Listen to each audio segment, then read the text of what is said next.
Okay.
Hello, everyone. Welcome.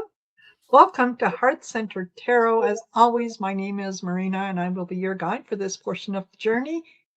Welcome to my wonderful part-time co-host, Val of Dragonfly Crystals. And welcome each and every one of you to the 14th Shine Your Light event. That's a lot under the belt. That's a lot under the belt. That is 14 months that we have gathered, that we have shared our message, not only with each other, but with who knows how many other people who watch in replay and who maybe come back. Maybe they don't participate in the chat. Maybe they just like to stay in the background and just enjoy the energy. However you present, that is perfectly acceptable. So welcome, welcome, welcome.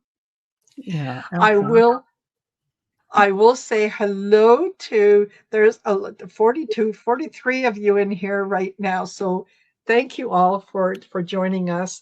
And just want to remind you the way that things work is first, we don't take any questions during this show because it's meant to be positive, uplifting, just to concentrate on things that that make us happy and that help the collective to get bigger and bigger and bigger.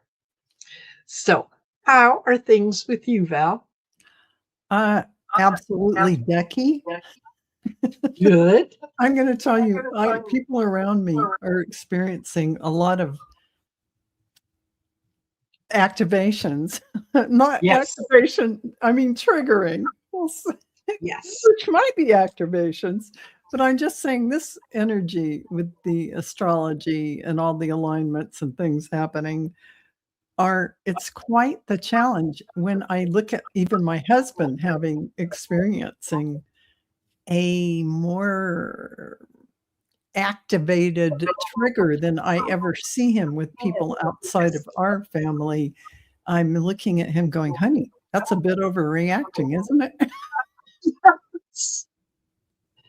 Yes, exactly. And I think that later on, when we are joined by Diana Bowles and Valerie Bradshaw, I'm sure that they're going to have all kinds of information. They're going to have the details about what is going on, folks. So keep tuned for that, because I want to hear too. Yes, absolutely, absolutely. So, well, I will be joined by several other people throughout this event. It's a 4-hour event. And the reason that it's 4 hours is because we hit 4 time zones. We hit 7 p.m. Eastern. We then hit 7 p.m. Central, 7 p.m. Mountain, and 7 p.m. Pacific. Mm-hmm. And when we get to just before the top of the hour, Val is going to be setting our intention and putting out our prayer and what it is that we hope to achieve. And then at the top of the hour, we're going to ask you to participate with us by turning on your porch light, put a lamp in the window, shine an electronic candle, whatever, but shine your light. Of be part of this collective as we and oh, Cheryl, yes, I wish Hawaii was included, but you're included anyway. Just pretend. Just Absolutely. yeah, pretend during all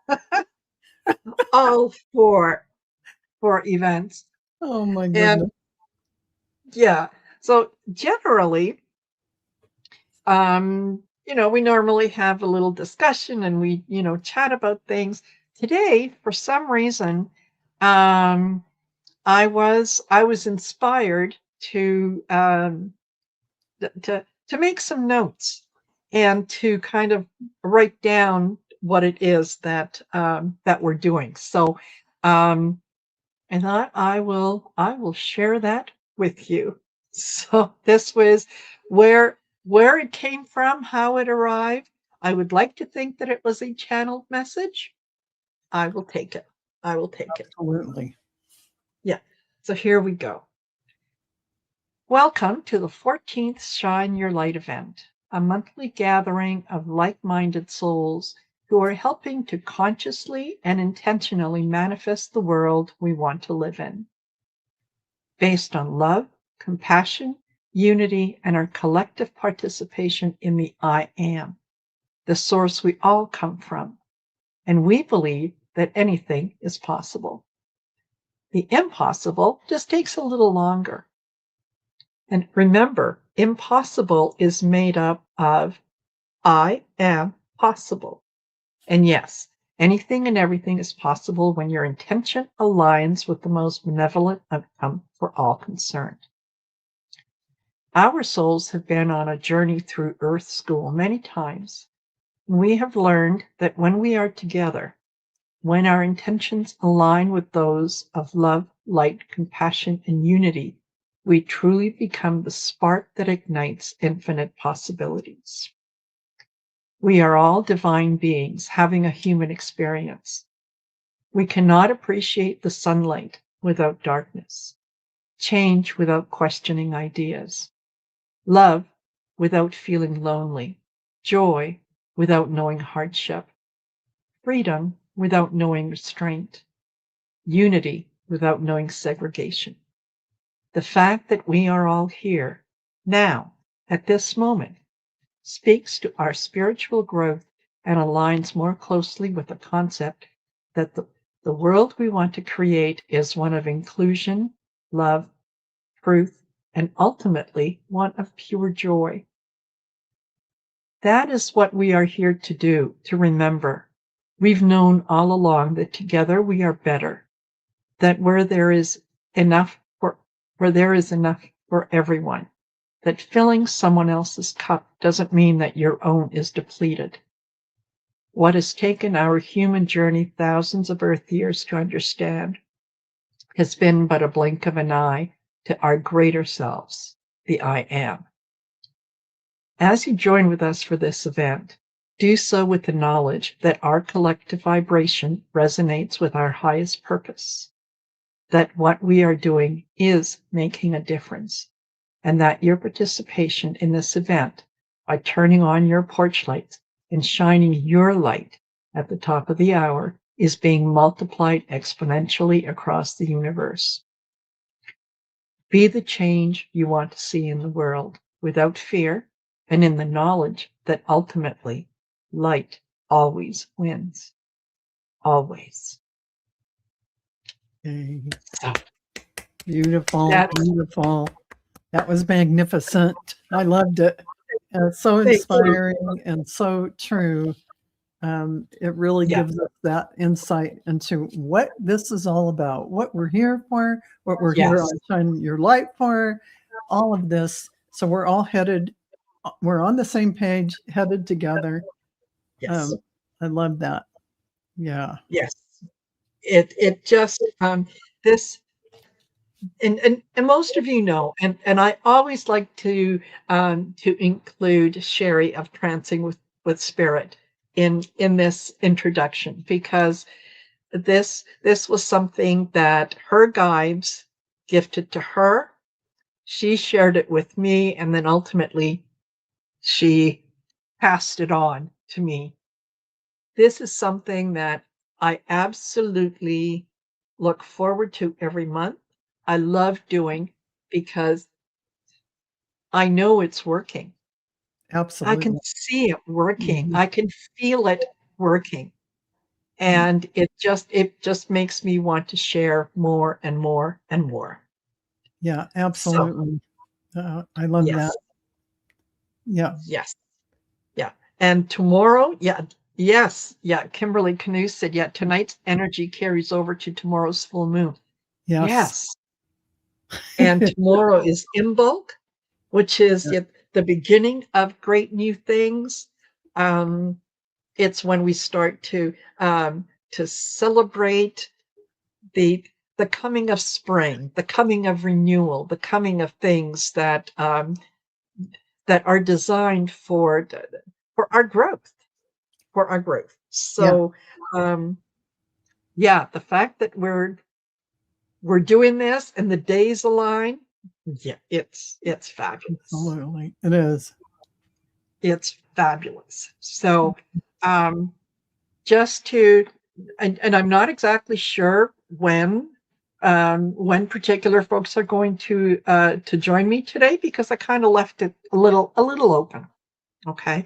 So I do want to ask you to please send out some healing energy to our friend Allie, who is down with a major sinus headache Yeah. and won't be joining us. So we hope that she gets better. And yeah, whew, those This is those like sinus. her second day of it. So, I mean, these things run for a few days, sometimes 3, sometimes 4, but hopefully Yes, she'll get over it faster. Yeah. yes, absolutely. So we're going to have Mel Dore is going to be stopping in. Daphne Gilman is going to be joining us. Trish Jaimes is going to Oh, be joining us.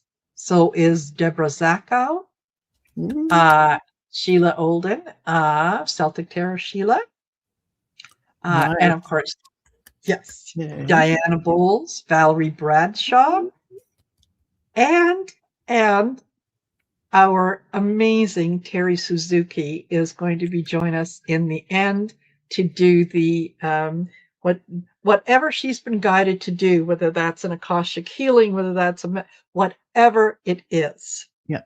So For and that. her what she does, I vibrate at the end of it, and it's always absolutely fabulous, as have been the presentations from some of our other guests, right? Yes. Viviani Heller has done a fabulous job of the Akashic healings. Absolutely. Um, yeah, so it's just so much fun to have everyone here and join us, and do what we all do, right? Mhm. Which is keep the energy high, right? Absolutely, absolutely. And I know you can probably all feel it in the chat, but it's already ramping up. Yes, It's already high, the vibration and energy, I can feel it. And so it's just going to grow from here. So, absolutely. yeah. Absolutely. So yeah, thank you for joining us. I see more and more people are coming in, and that is absolutely fabulous. I'm so glad that you've decided to spend part of your Saturday evening with us.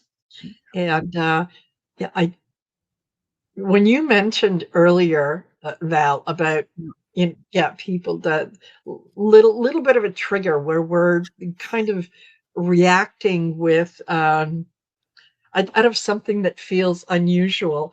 It's almost it's almost like, how sometimes um, you you put on a sweater and it's a little itchy on the inside Yes. and it just kind of drives you a little crazy.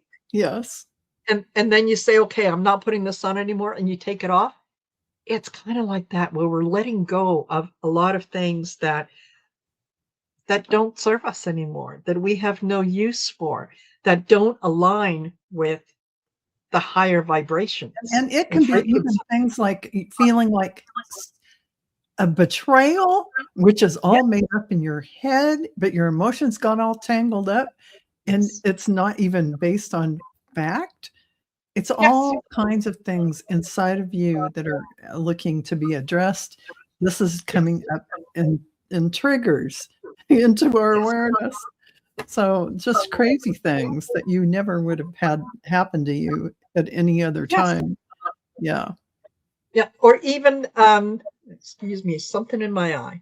Yeah. Um, or even those things that if they are sort of triggering you right now, Mhm. if you think about the way that it triggered you in the past, I think most of you will notice that the time from being triggered to letting it go is significantly reduced, Like right? that. Just, okay, never mind. Exactly. Yeah, it's a thing. Slough it off. Yeah. Exactly. So, yeah, that is the beauty of now. Yes. So I appreciate that so much that, it doesn't have to involve a week or 2 weeks of digging in the weeds and going into the trenches. Yeah, it's Yeah, much nicer to go through it now, and, I it think is. it's a beautiful opportunity because there are those things that we haven't named within ourselves, those woundings and those shadow sides that we can't put a name on it. We don't even know a crumb of it is still there, and that's Yes. actually coming up for a little look-see. Yeah, So, kind of like a little bit of that soul clearing, yeah, where you decide you're going to clean the house, and you yeah, start from one end and you just keep going until it's all done. exactly. And yeah, it's like the soul is saying, okay, you know what? It's working. You're growing. So yeah, yeah, just do a little bit of spring cleaning, do a little bit of house cleaning, and just let that go. And just, Exactly. as stay in that high vibration, right? Look at Or things with a little sense of humor too. Oh, look at yes, what's that? Because, I exactly. mean, that's gonna help you look at it from a higher perspective. It's gonna help you just let it dissolve and flow through, in Yes. a much quicker fashion, and, so, it's the beauty of Pluto and Mars and all the good things that are happening, which we'll have to listen to Diana Bowles Yes. and Valerie Bradshaw when they come on and talk about this in depth so we can really see how this is going to affect us. Yeah, Absolutely. yeah. Absolutely. And oil painter Diana says, hello, Marina and Valerie and tribal dancers. Listening and lighting the indoor lights. It is the Bigot's Eve, or the Bridget's Eve, and Imbolc is beginning. How perfect this 14th night with you all, as there is alignment. Yeah, Absolutely. absolutely. Absolutely. There Yes, were so many things are are being shed, are yes, being shed, right? very much. And That just all yes, gave me the chill. I want to thank you for sharing that. you're you're Woo. you're more than welcome. So yeah, there's the the energy is just it's getting, well, I want to say more vibrant, and I'm vibrant would kind of make you think of color or something, but it seems like it's so close, you know, that and yes, it is vibrant. It is very, very much um shining. It's getting brighter. It's getting closer. It's we can see it, right? Yeah. Yes, absolutely, Yes. absolutely. Exactly. Mhm. Exactly. So that is fabulous. Yes, absolutely. Hey, and hold on.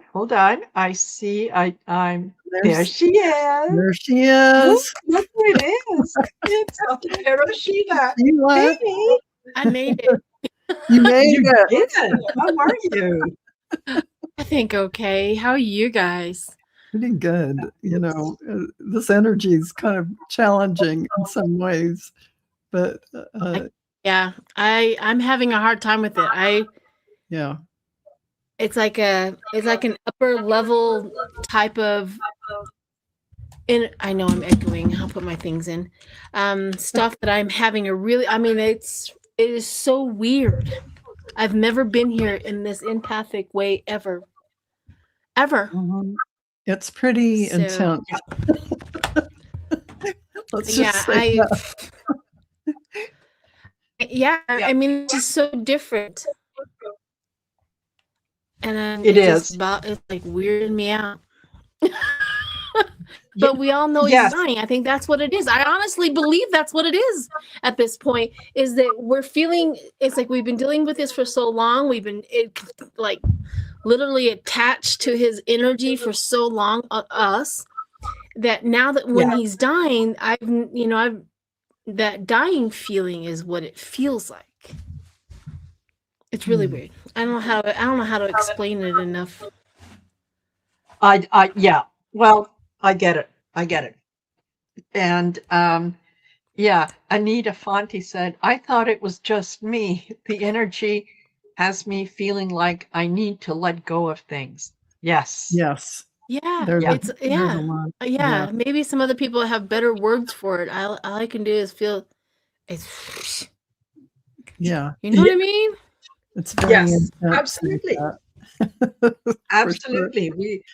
Yeah, And we are here for a reason. We're going through this because we need to we need to get rid of the old. We need to kind of, like I said earlier, clean the soul a little bit so that there will be more room for the good things to come in. We Yeah, know they're coming. We've been saying for a long time they are coming, they're and here. yeah, this frenetic energy that we've been dealing It's with is here. it's a night before Christmas, guys. Like, yeah. Did you know if you guys? I don't know what you guys were talking about before, and I'm so sorry if I interrupted a no, conversation. no. We're just Sometimes here and I there. We're going here and there with okay. it. You're good. You're good. Go So ahead. the last time the little Cheeto has played golf was like early January. Okay. So here's my theory, and here's what I have been feeling also that he cannot physically play golf, something that he has played golf all of his life. Like that's his breath, that's his hobby, that's what he does. And I don't think he can, his body or whatever's going on with him, he can physically play golf anymore. Yeah. Yes. Very It possible. is entirely possible. It is Yeah, and it's entirely been possible. too long. I mean, it was, I think, let me check and see what the last date was that he golf activity. Um, the last Yeah. time Hope he Suzanne played says, yeah, golf. it's an in-between kind of feeling. Yes. Yes. Absolutely. Yeah, January 18th was the last time he played golf. that's pretty unusual. Yes. Exactly. Yes, it So is. it's Yes. coming down to he. Well, yeah. And What I Maureen mean, Davenport says, yeah. I have felt like I wanted to go into the woods and primal scream and cry. That's, you know what? It's not a bad idea. Not a bad idea. And It's not a there bad idea. because there are Yeah. things you can't put a name on and you're all this Yes. stuff and you can't, but if you just go, let it all out, it's probably going to help you just experience a little calm and bliss after you've had that cathartic scream in the forest. Yes. Do it when the wind is blowing. The reason why I say that, and everybody knows, I don't know why I'm echoing. Why am I echoing? It's, Is that weird? no, I thought I echo too. But now It's my Marina thing has a is, new, I hope Marina has is a new setup, and somehow we haven't been able to somehow get it so that it doesn't. We echo. She sounds great on her when she's. We echo. well, I've learned throughout the years it's feedback on the Feedback. mic Yeah, somehow. Like that's the reason why I'm wearing my earbud things, is because no sound is coming out of my computer exactly. anymore other than mine. So I'm feeding one sound going in. Anyways, Yeah. boy, do I get I distracted may easily. have to look into getting headphones or earphones or something along those lines, because I have the tablet like turned Yeah. off completely. It's It's just your. something about StreamYard that does that. I have had problems with StreamYard, Yes. audio problems with StreamYard forever. What I was going to say is, when you go into the forest, of course, the creatures of the forest, between the leaves, the trees, and all that, of course, is going to absorb all of that, and they know what to do with that energy. However, if you do it when the wind is blowing, the wind will also take it up into the atmosphere. The wind is a very powerful element that we have to carry our voices, to carry our energy, to carry what we want to say or do or whatever. So it's very important to use the elements when you are releasing things. Fire is a great one. My favorite's fire. Write that stuff down and burn it. Exactly. That is a very easy way to really, just dissolve things from your life. Your that fire burning something.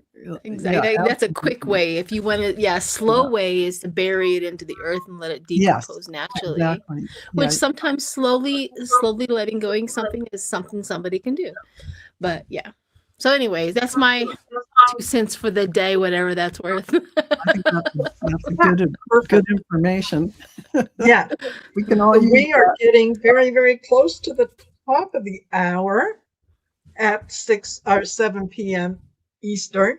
So, Val, would you like to start us off with the I will, but can I ask one quick favor? And I'm sorry, host. Can you mute when I mute? do it? So I don't want to hear the feedback, because boy, I can't concentrate. But that would be delightful. Thank you, my friend. Thank you. And so everyone, we're just going to take a deep breath in through your nose and imagine light filling your heart as you do. Pause that breath at the top for a moment. And then as you exhale slowly through your mouth, visualize that light filling your body and the room you are in. And as you completely exhale, take another deep breath in and visualize that light filling your heart. At the top of the breath, pause and then exhale slowly through your mouth, and visualize that your beautiful light going out into the world, all over the world, your beautiful white light. Exhaling completely. And one last deep breath in, light filling your heart. Pause at the top and exhale slowly. Visualize your light going out into infinity, out into the multiverse, your beautiful white light. And beloved source of all that is, beloved presence that lives as us, through us, and beyond us, we gather now in sacred communion. We set the intention to enter this space not as seekers, not as those striving to become something more, but as souls remembering what has always been true. We acknowledge that before any story, before any role, before any wound, effort, or awakening, there was light, and that light chose to experience itself as us. In this moment, we release the idea that our light must be earned, that it must be perfected, that it must look a certain way to be valid or worthy. We gently lay down the burden of comparison, the habit of self-measurement, the quiet question of, am I enough? We breathe and allow ourselves to feel this simple truth. Our presence is enough. We invite our awareness to settle into the heart, not to do anything, not to fix anything, but to rest, to rest. We rest. We allow the remembrance to arise naturally. A soft radiance, a warm steadiness, a familiarity of knowing what we are held from within. We recognize that our light is not loud or quiet, not dramatic or subtle. It's authentic. It does not push outward. It does not seek approval. It shines because it exists. We invite the body to relax into this knowing. We invite the nervous system to soften, to feel the safe in stillness, to feel safe in presence, to feel safe in being. We allow the illusion of separation to loosen its grip, the idea that we are apart from source, apart from love, apart from one another. In this shared field, we remember one light expressed through many forms, one consciousness breathing through many hearts. We do not rush this remembrance. We do not force it. We simply allow it to unfold in its own perfect rhythm. As this attunement anchors, we affirm quietly within, I am not here to become the light. I am here to allow it. I am here to remember it. I am here to live as it. And so it is.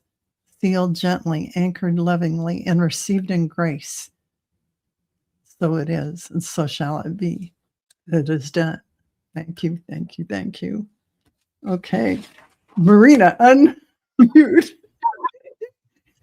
That was fabulous. Absolutely fabulous. Thank you. And it amazing how some of the same things that I talked about earlier Or in that. It's Marina, fabulous. we sync up. Our guides and angels talk. Yes, absolutely. Yeah. And to go along with that, I note Sheila on your you either shared something or you had something on your channel that was the My yeah prayer. the lighthouse Oh, yeah, and yeah. yes, and it talked about basically that same thing, like, I am the light. I am here. You were I always the light. yes, You just didn't know it. You didn't remember it. That's all. yes, So it's Yeah. not Yeah. like you have to fix anything or do anything. That's the beauty of No. everything. Yeah. Yeah, Yeah. we were born to this. You were born to it. You are it. yeah. The- It's just the a little matter of I posted on my post if anybody wants to go see it. It's on my post on my channel. Oh, good. And it That's says, great. and I give permission for everybody to take it, share it, whatever you want to. And it says, I am the lighthouse. I stand in the storm. I shine for the lost. I do not move. I do not break. I remain. So yeah. yes. That's it. That's what we're talking Full about. body shivers. Yeah, That's absolutely, beautiful. That's beautiful. I love that. I love absolutely. that. It's so timely, so perfect. Yeah, So yeah, things are aligning. they are. And by the way, you guys, if I also posted under the post the not only the Shine Your Light event, but if you scroll down, I have the links to all the guests that are Mhm. going to be here. So make sure that you check that out. and make sure that you subscribe to Sheila's channel, to Valerie's channel, to all the other guests that are going to be joining me, because we're not only building the community, but when anytime that you subscribe to a channel, it helps with the algorithm. It helps us get out in front of people who are looking for that light, who are wondering, where's my place? Where's my community? Where's my tribe? Yeah, exactly. And when Here you do we that, are.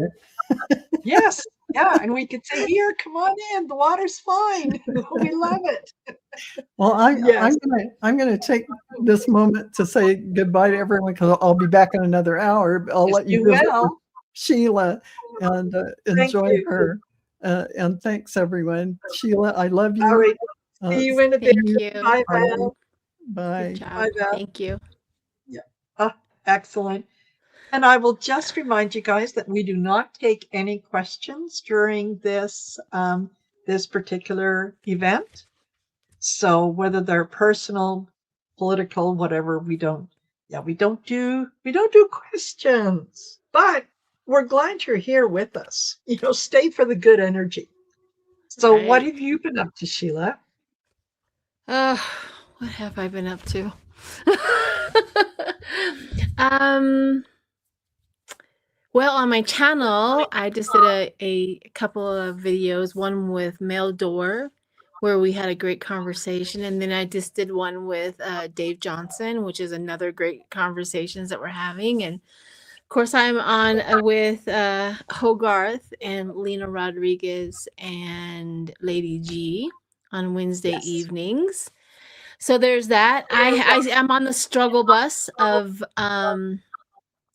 posting. I'm doing it intermittently. It's because I try to do a video and I just end up crying. I'm like, I can't come on and just cry the whole time, because I start talking about what's going on and it hits me and I go sideways. And so I need you guys to stable me. I need the collaborations at this point in time to stable me. So that I'm able to get on and and talk and stuff. So I appreciate the fact that you guys are helping me, because that empath, being those super duper super, what my mom was superstar empaths, because we could just like feel Yes. everything. So it's a little difficult. Check on all your empaths right now because they're probably struggling really bad. So. Yes. It does take a good bit of work to be able to kind of separate the outside world from the inside world. And it's almost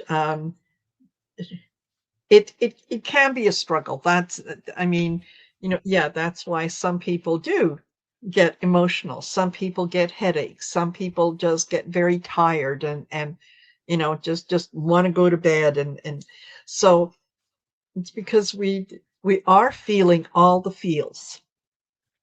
Yeah, we're And all feeling it. Yeah. yeah. In separation, And I used to love them. Like, Sheila, why don't you just put up a shield? I'm like, I would have done that a long time ago if I could. Gee, I could have thought of that first. You know what I mean? yes. I'm like, that's not the empath I chose to be, apparently, because there is no shield. There's the block shield. There is no. And I have a feeling it's because it keeps. I am a Gemini, right? And a lot of people talk about, but the seriousness about a Gemini is I am Gemini, Sagittarius, Aquarius, or is it Aquarius or Sagittarius? I can't remember. Anyways, and then all three of my planets are in Gemini. If I do not have the super duper empathic ways, I will never come down. Yes. And my feelings keep me grounded here to this earth with the people and what's going on. And Yes. I can't turn that off. Yeah. There's no off button to that. I've had to live with it, walk through it, understand it, learn how to behave while you're feeling it, right? Yes. You know, you always know those great big old huge super duper impasse when there's just chaos all the way around and they're just sitting back going, you know, because they've learned how to, be stable within the chaos. Yes. It's Yeah. not easy. I get it. I get it. Yeah. So hold on while I will bring on Daphne from Relax with Daphne. Hey, Daphne. Hello, hello. Hello, hello. So good to see you guys. Nice to Yes. see you too. I am, when either of you is talking, I'm going to do my best to remember to turn off the volume, because apparently I'm the echo. So what I don't know what I can do about it, but so that's what I will try to do. So Daphne, what have you got for us? Well, I looked at the schedule and I saw that there were people on there that I had met in Sedona at Linda Grindel's event back in the day, including Sheila. And then I had also met Mel there, and it reminded me that I have been wanting to do an energy experiment like Linda did with this, the CE5 calling in the galactic cousins people. So I do a lot of energy experiments on my channel. And so I have decided to do one this coming Wednesday. And it's still sort of taking shape, but I did bring a slide to share with you so that you can see one of the photos that I took in Sedona. That photo right there. We were all out there with our cell phones. This is not something I saw with my naked eyes, but it is something that appeared in my camera roll that night. So I know this works, and the energy experiments that I do every week have a great success record, more than statistically significant. So I think we can find a way to structure them so that we can do this. And I just want to invite, if you're interested in participating, you can either come to my channel that night, or you can email me, and we will. You can participate in the experiment itself. Fabulous. So that's what I've been up to.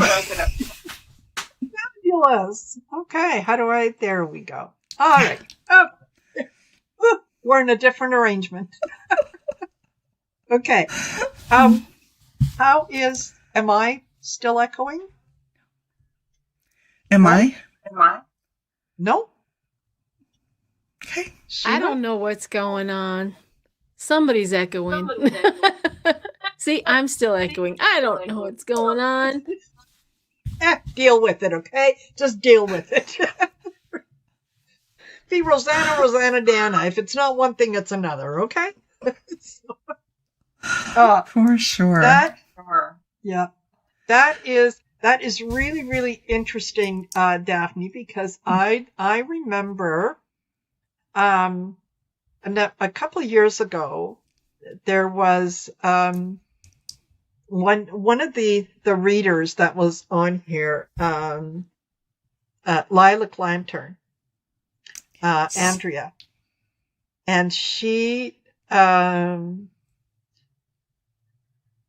what she did was she invited people to kind of before they fell asleep, to consciously agree to meet at a particular place, and then they would meet the day after and talk about what it was that they saw, what it was that they felt, and so on.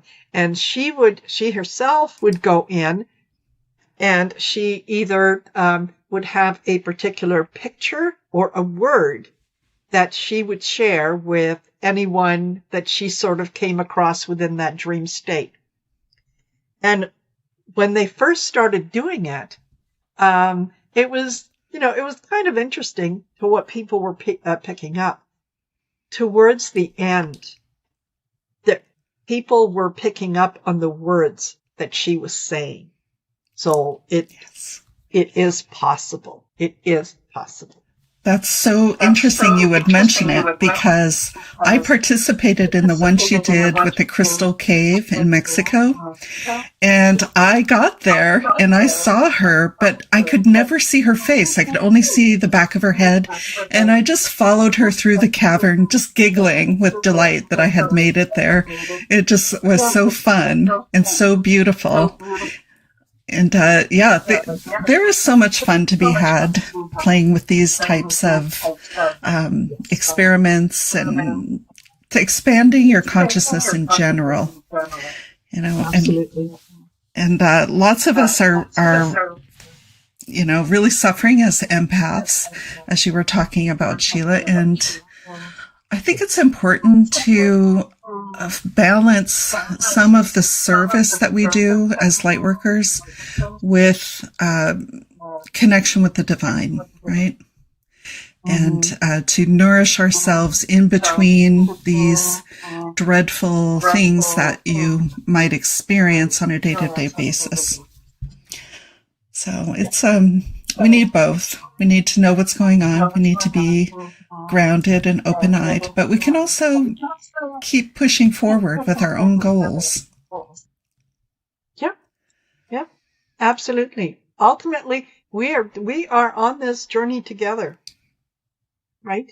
Whether we live next door to each other, whether we live on the other side of the world, we are all connected. We are all part of the one. We are all part of the I am. We're experiencing things in different ways. So I think that is just absolutely fabulous. So I don't remember, Daphne, if you and Sheila had met before.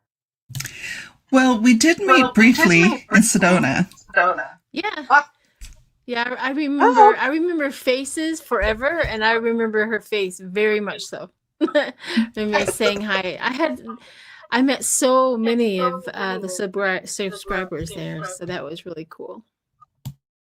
Fabulous. Oh, fabulous. Well, I can't tell you how many times I have consciously thanked the universe for bringing this community into my life when it did, and that it brought me to the community and the community to me at just the right time. I don't know that it would have been as effective if it had happened earlier. But it's just, it feels like this is effortless. When you have a regular job, there are things that you have to do that you just kind of, oh yeah, okay, I got to do the paperwork. I got to do this. I got to do that. None of it feels like that. It feels like such a joy that, I'm excited before I do every show. I'm excited. I don't know what's going to happen, and that's okay. That's where the fun is. So yeah, I think that is just, that's it for me. That's a cat's meow. You're right. Well, what do they say? If you do what you love, you'll never work a day in your life. This is, having a magical third act like this is just, I thought it was beyond my reach, and yet it was the life I wanted from day one. I just didn't know how to do it, how to make it happen. And then you just figure it out. Yeah, exactly. And Sheila was one of the very first people that, when I started this little channel, that I reached out to. And because, of course, I had listened to her readings and watched her videos and so on, and I thought, oh my God, You know, you're sending an email to Celtic Tarot Sheila? Like, she's really going to get back to you. But I thought, do it on faith anyway. Just send it out. She was one of the first ones who replied and said, absolutely, I will do a collab with you.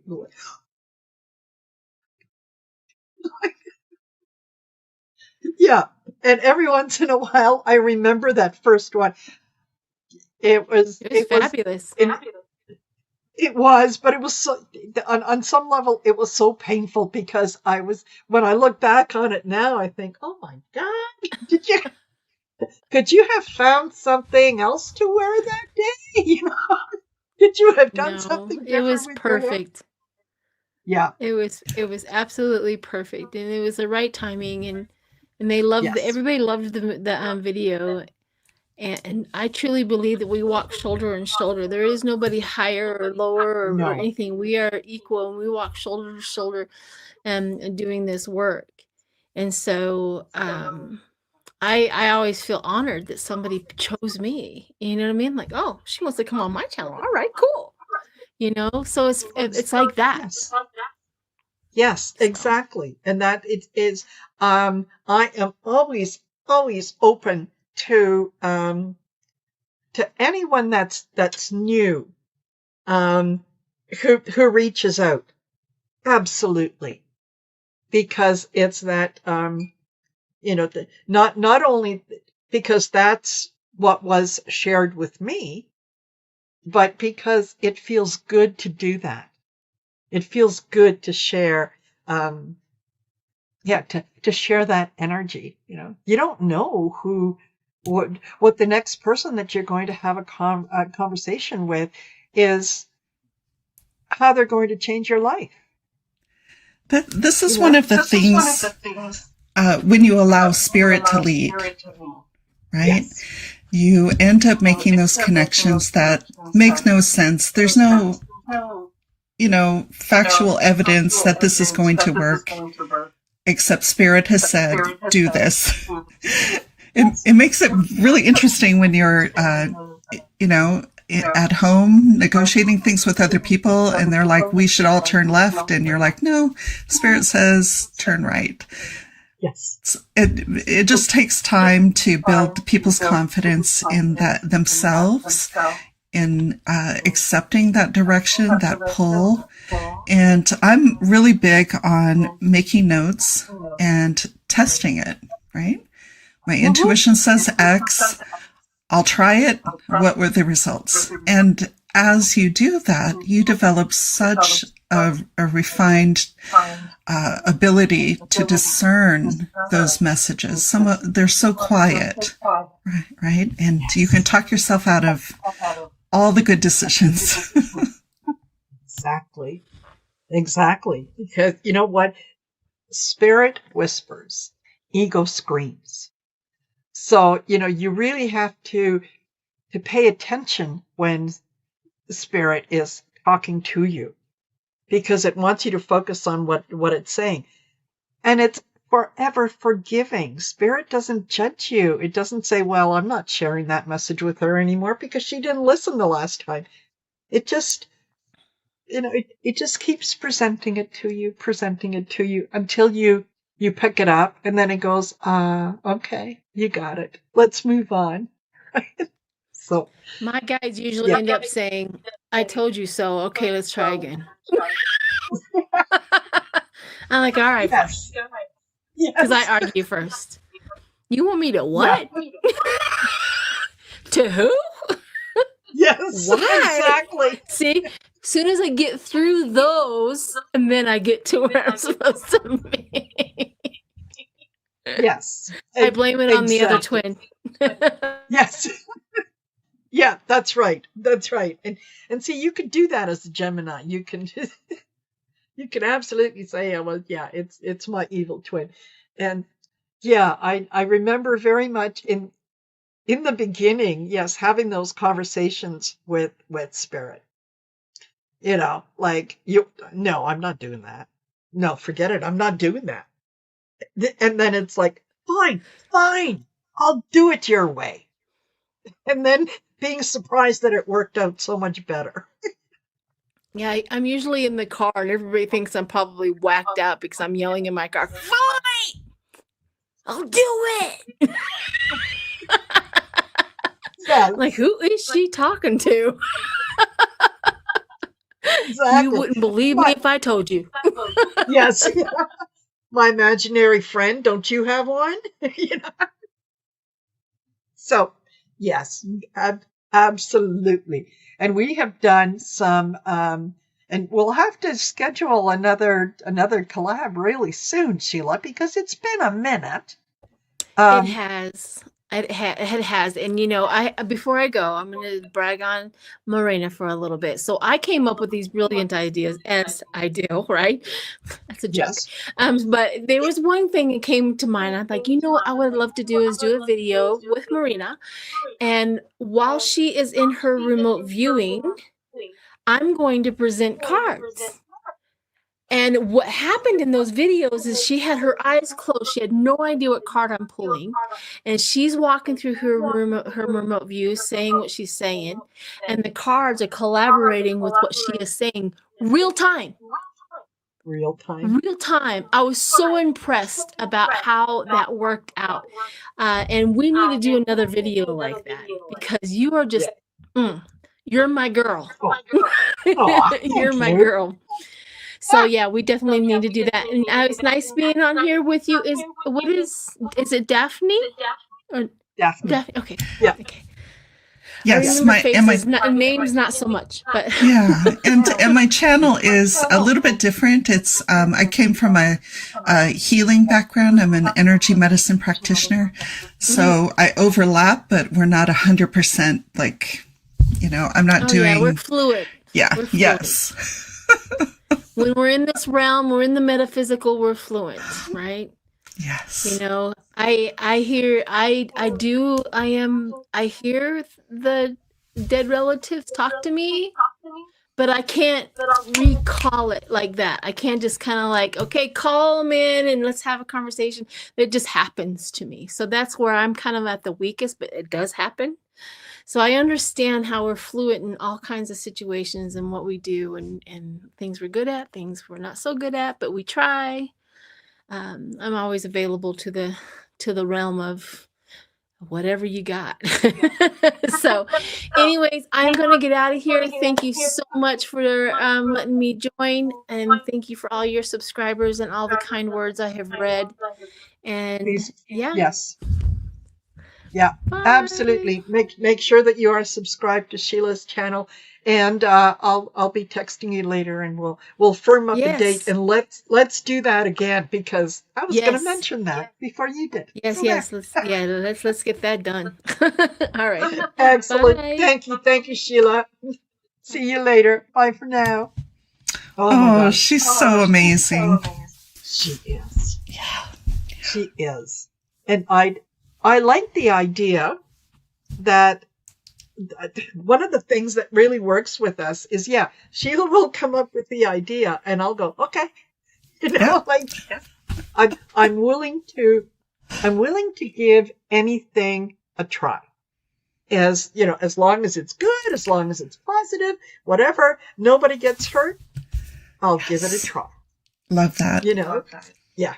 So I remember, oh gosh, this was a few years back when two of my friends and I were having a conversation with a fourth person, and the fourth person mentioned something about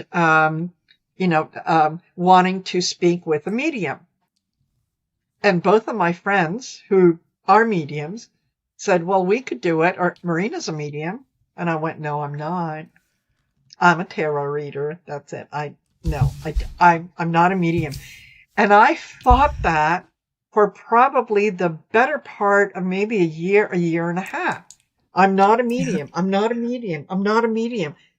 Until one day it just kind of came out and it was like, holy, I guess I'm a medium. Right? Yeah. The willing to take a chance, the willing to try. Yes. And once you realize that the skill that you're using for tarot is you can apply it to any of these things. But I will say the three things that really boosted me was I took a Reiki. That was the first thing that I did. And then I took a remote viewing class. And then I joined a practice group where we were doing the Akashic readings, right? Akashic Records reading. And I was like, well, I don't know how to do that, but I'll give it a try. And it was just it's a spectrum. It's a continuum of the same energy, same connections, same skills. So one of the things that I love about our conversations during the Shine Your Light events is that my hope is that people in the comments who are curious about intuitive work will be encouraged to try it themselves. Because there's not enough of us. We need you. Yes, exactly. This is the doing light work is something that, the job posting is out constantly. There's always room for one more. Don't ever think that, oh, well, there's thousands of tarot readers that are, on YouTube. Could be. There's thousands of mediums, possibly. There's thousands of Reiki healers and this and that. Mm-hmm. Maybe. But unless you give it a try, until you step into it, you may be the only person that gets through to someone else. Yes. Your words, your energy, your method, your presentation, your whatever it is, might be the only one that reaches that person who needs to be reached at that particular moment. Yes. So, I've never known anyone who has taken an Akashic reading class or who has, signed up for anything having to do with the quantum field or any of the classes or whatnot that I offer, who has walked out of it and went, all right. Yeah, I guess it was okay. Everybody walks away being amazed at just how connected they really are. Like, I had no idea I could do that. Yeah. So definitely, the any of the things that Daphne offers, by all means, take a look at it and challenge yourself, because you know what? Whatever it is, however much you're going to pay for a class, a course, or whatnot, you're going to find ways to spend that money ridiculously 1,000 times over. Right? It has such a fabulous return on investment when you invest in your connection with the divine. And I just want to give a little shout out to Innocent Potato. She is Reiki 2. Or Reiki 1. Wonderful. Great. Keep going. I love teaching Reiki. I tend to focus on people with chronic illness in my Reiki teaching because it's so comforting and so helpful for people. And when, at the end of our class, when I say, you know what, this is going to open the doors of your perception. And don't be surprised if you are someday giving a Reiki session and their grandmother pops in spirit. Don't be surprised. Don't be startled. Just go with it. It's all good. Yes. And I want to say thank you. Thank you, Edward. Yeah, I just double checked, and I've got my echo cancellation on. I've got anything that, like my volume on my phone I've got it on mute and it's turned right down. So, okay. I have mine turned on as well. Yeah. So, you know what? It could be a StreamYard thing. It could. Who knows? I noticed that there's always an adjustment period after Microsoft does an update on PCs then StreamYard is a little funky for a few days, and eventually it gets worked out. Yes. So, Yeah, yeah. absolutely. And yeah, years ago, I know that I took Reiki level 1. I can't remember if I took Reiki level 2 and then what was after that. But Reiki Master Teacher or Reiki 3. There's another step as well. okay. Um, All right. It could be one or two. I did Reiki level 1 for sure. And mhm. that was it was fabulous. It was just Yeah. um yeah, to be in the same circle with the same people, and it's like, oh, okay, let's move around some energy. I don't know how to do that, but boom, all right, look, I'm doing it. Well, What I am I I doing? got What am I doing? I got really So, lucky because my Reiki teacher was an oncology nurse. So some of my students have been veterinarians and nurses and people who do other forms of therapies. And I had one oncologist in my class, right? So you might be surprised how many medical workers, how many EMTs, how many firemen yes, are training in Reiki, because even though they can't bill for it, even though they can't necessarily talk about it with most people, it is an important tool in the healer's toolbox. And I think anyone who has a pet, a kid, a yes, grandchild, a garden that they love, I think they need Reiki. And it's so easy and so accessible. yes. It is. It is, absolutely. And Innocent Potato, could solar flares be messing with the audio? It could be. There is a It could, lot of interference. Yeah. yes. Yeah.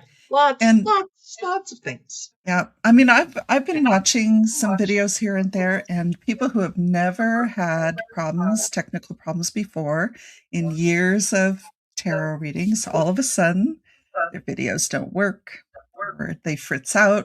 I mean, there's something going on for sure. Yes. And Yeah. solar flares, Yeah. absolutely. Yeah. And don't forget too that there's a good, I don't know what happened there. There's a good number of people that might be monitoring some of the things that we're doing. And sometimes, while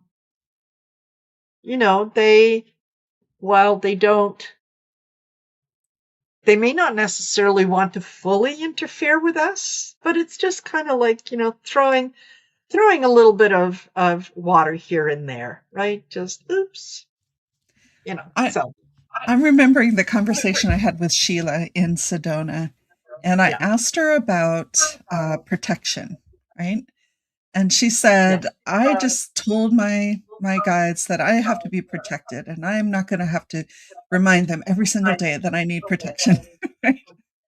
yes, And I just love that. And I adopted that strategy. I'm like, you need to tell me if I'm heading in the wrong direction, but other than that, I'm going to assume that I am protected energetically, physically, mentally, emotionally, in all the ways. And there have been some really interesting lessons that they've allowed me to have. yes, absolutely, Yes. absolutely. Yeah, totally. And I just want to say here now, Hope Suzanne says if you took Reiki level 2, then you would be able to use the distance and other symbols, and you can send distance Reiki. I remember, and I have it somewhere where, yes, there was a particular symbol that was given to me, and one of the things that we did practice was Reiki healing on one of the members' sons. So I'll have to double check. But it was fabulous. It was just fabulous. Yeah. So Hello, Jackie B. yes. There's Yeah. Reiki can be used, especially the distance Reiki can be used in so many different ways. Like you're working on an animal and all of a sudden you're in a conversation with the animal. So animal communication. There's no point in sending Reiki to anyone who's passed on because they don't need it. They're perfectly fine. And it's for us. It's for humanity. It's for people, plants, pets, everything here on the planet. But it has also facilitated finding things, right? Using your Reiki senses, using the symbols. It has created opportunities to travel to the past. I've done private experiments with groups of up to like 65 people where we travel to the past and heal some aspect, some seed moment in our lives. And I'll never forget a woman who told us afterwards that in 2017, she had been told that she was going to die. And because she was a single person with no family nearby, they put her in an adult daycare until a hospice space opened up. And then one day, she sat up in bed, checked herself out of the facility, and went home and resumed her life, went back to work, did all the things. And so the experiment that we did with Reiki to go travel back to the past, she said, I healed myself. I went back. I'm just getting chills thinking about this story. Yes. And it wasn't me, right? I sent her Reiki to send her on back there, but it was she was the one who healed herself. And I will never forget how useful Reiki is. I mean, you can send Reiki to the past. You can send Reiki to the future. And people don't spend a lot of time talking about that, but that's how I've used it, right? Like you are going to the post office tomorrow afternoon and you can send Reiki to yourself in that situation, put yourself in a bubble of Reiki, and your experience is going to be very, very different if you just drove there and went into the post office, you know? So I use Reiki 10 times a day, 50 times a day, depending on what's going on. Yep, absolutely. And it is fabulous for animals. And for just being able to tune in. Yeah. I hope Suzanne has an interesting comment here. Let me scroll and see, where is it? It's at 4:44 p.m. Oh, here we go. Yeah, I use Reiki to heal a family situation, sent healing back to a moment in time, and it affected the relationship in the current time. Yes. Absolutely. Fabulous. Yep. Fabulous. Because at the end of the day, that we are energy. We are energy. And when I say that part of this event is manifesting the future that we want to see, that we want to live in. I'm not just saying it because it sounds nice. I mean it. I actually absolutely mean it, and I believe it with every ounce of my being, that we are all fabulous manifestors. We can bring about so many amazing things if what we want is aligned with what it is that we're needing. Absolutely. You can. There's that.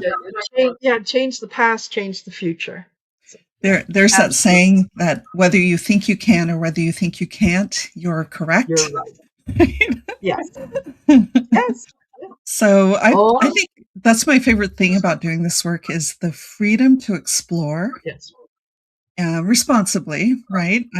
I don't do Reiki or any type of intention meditation or anything with anyone without their express consent. Yes. Yeah. And as long as you stick by a few guidelines, I mean, the cosmos is our playground. We can do so many cool things. Totally. Alrighty. Well, folks, if you're ready, I'm going to, and if she's ready, I'm going to bring up our next lovely guest to join us. Are you ready, Trish? Oh, 5 minutes, she says. Okay. And Trish will join us in 5 minutes. Oh, Yeah. wonderful. And, Well, she and I will be ships passing in the night because I'm going to duck out after that. But I'm so appreciative that you include me in this, and I love all the people I get to meet through it. And I think what you're doing is just fantastic.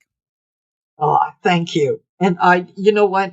And I've said it before. It was something that was gifted to me, and I take it very, very seriously. And I absolutely love doing it because it is, it feels like a mission. It feels like something that I was meant to do. So, yeah, I'm forever grateful to Sherry from Prancing with Spirit. If you ever see Sherry Prancing with Spirit in the chats, make sure that you say thank you and thank you for me. So, because yeah, this was something that was gifted to her by her guides, and she included me in the first two presentations, and then said, "Okay, this is yours.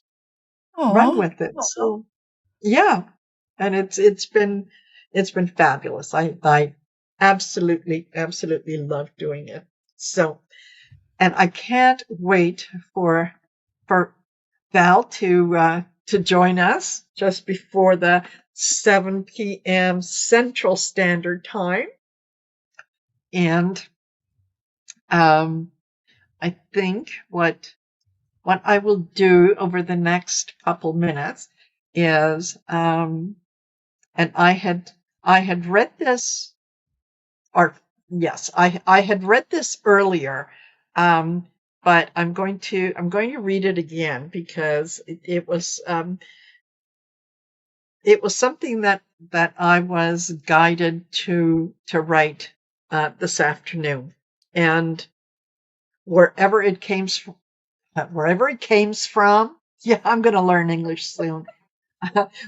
Wherever it came from, I am grateful, but I think that the message is important here. So, and that is, welcome to the 14th Shine Your Light event, a monthly gathering of like-minded souls who are helping to consciously and intentionally manifest the world we want to live in, based on love, compassion, unity, and our collective participation in the I Am, the source we all come from, and believe that anything is possible. The impossible just takes a little longer. And remember, impossible is made up of I am possible. And yes, anything and everything is possible when your intention aligns with the most benevolent outcome for all concerns. Our souls have been on a journey through Earth School many times, and we have learned that when we are together, when our intention aligns with those of love, light, compassion, and unity, we truly become the spark that ignites infinite possibilities. We are all divine beings having a human experience.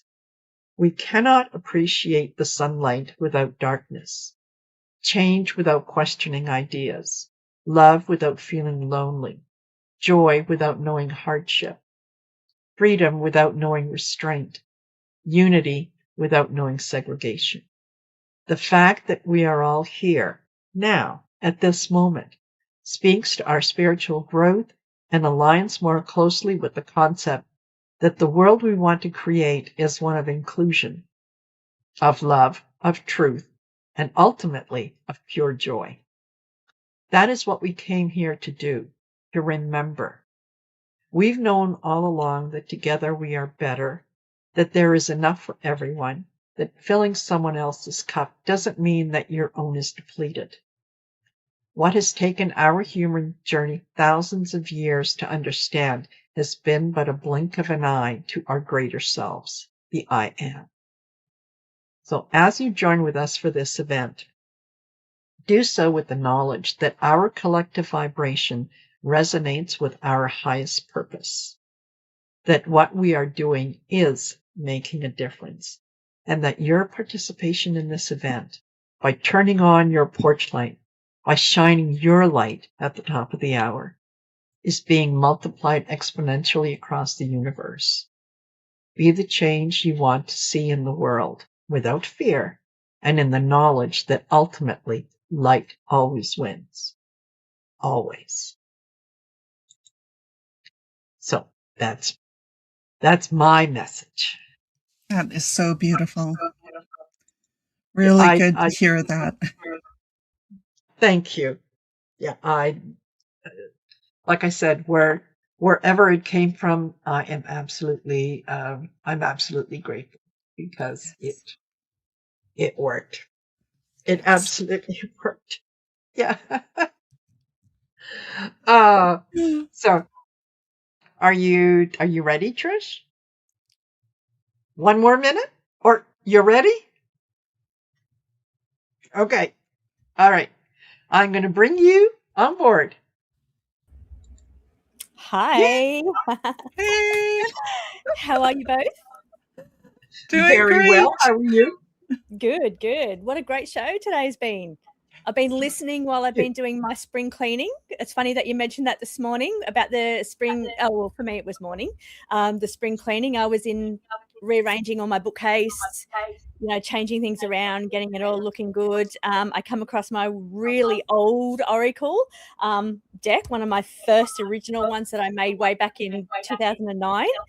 But yeah, and cleaning out and in my hallway, cleaning out the cupboards, and been very busy, but listening, which has been great. So, so Daphne, I think you were mentioning something about calling in at the very beginning of what was that experiment that you were talking about doing? I missed it because I was in the hallway, but I was interested. Oh, yes. In I think 2023, I was in Sedona with Linda Grindle and Sheila from Celtic Tarot, There you go. And we did a CE5 energy experiment, and this was popularized by Dr. Greer, who's created this meditation that you can call in UFOs, right? Or UAPs or galactic people. And so this is a photo that I took in Sedona during that event. Amazing. And so it was so much fun. What an amazing experience that must have been. Oh, it didn't feel like much because you couldn't see any of this with the naked eye, but the phones caught it. Amazing. And so there's so on Wednesday nights I do a number of intention experiments with people, and this Wednesday we're going to do one for calling in this experience for people. Ooh. So people can participate in different levels, and I haven't quite worked out the details, but I will have it all together by Wednesday. Check out how that relates to my time over here. But what's very interesting about that is that I've been up in my bookcase. Now, I don't know if I should share that now. Do I have time? 4 minutes before we shine the light? I think I can knock it out in 4 minutes. Cleaning out my bookcase, pulled out my oldest deck, which is all the experiences I've ever had, and I just create them into art pieces. I had an experience of a very tall being, very white. I do have a card somewhere. I tried to find that one and I couldn't find it. But he had light coming out of his hands, and I woke up to this at 3 o'clock in the morning. And he's just guided his hands over me, and he was healing me, is what he told me. But he felt very tall, and he felt to be like a star being. So it always stuck with me, and I always wondered what it was. Was it an angel? Was it a star being? And I asked in a meditation class that I was in maybe a month or so later, what is it? And then that night when I got home from the meditation, there was this brilliant light just outside of my backyard hovering. It was there for about 40 minutes. I saw little things coming out of it, and I wasn't alone. My daughter was with me. She saw it too. Little lights coming down from it. It was a big, big golden orb. And then 40 minutes, it kind of went down towards the mountains at the back of my place. And then it I saw things going back into it, and it took off. So 40 minutes altogether, but I did photograph it.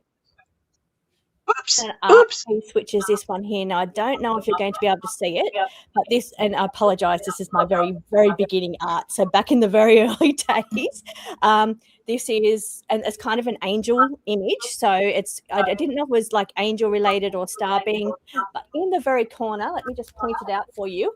Up in the top here near my fingers, I hope I can get it. There, we got it. That's what I saw. You can see, oh, I had it on focus. That's amazing. The orb, and it had like a sorcery thing around it. The way it appeared to me in real life was a big golden orb, but it photographed as a kind of green orb. It photographed green, and I couldn't see the shape of it through my eye. Looking at it, it was just a golden, brilliant orb or spaceship or something.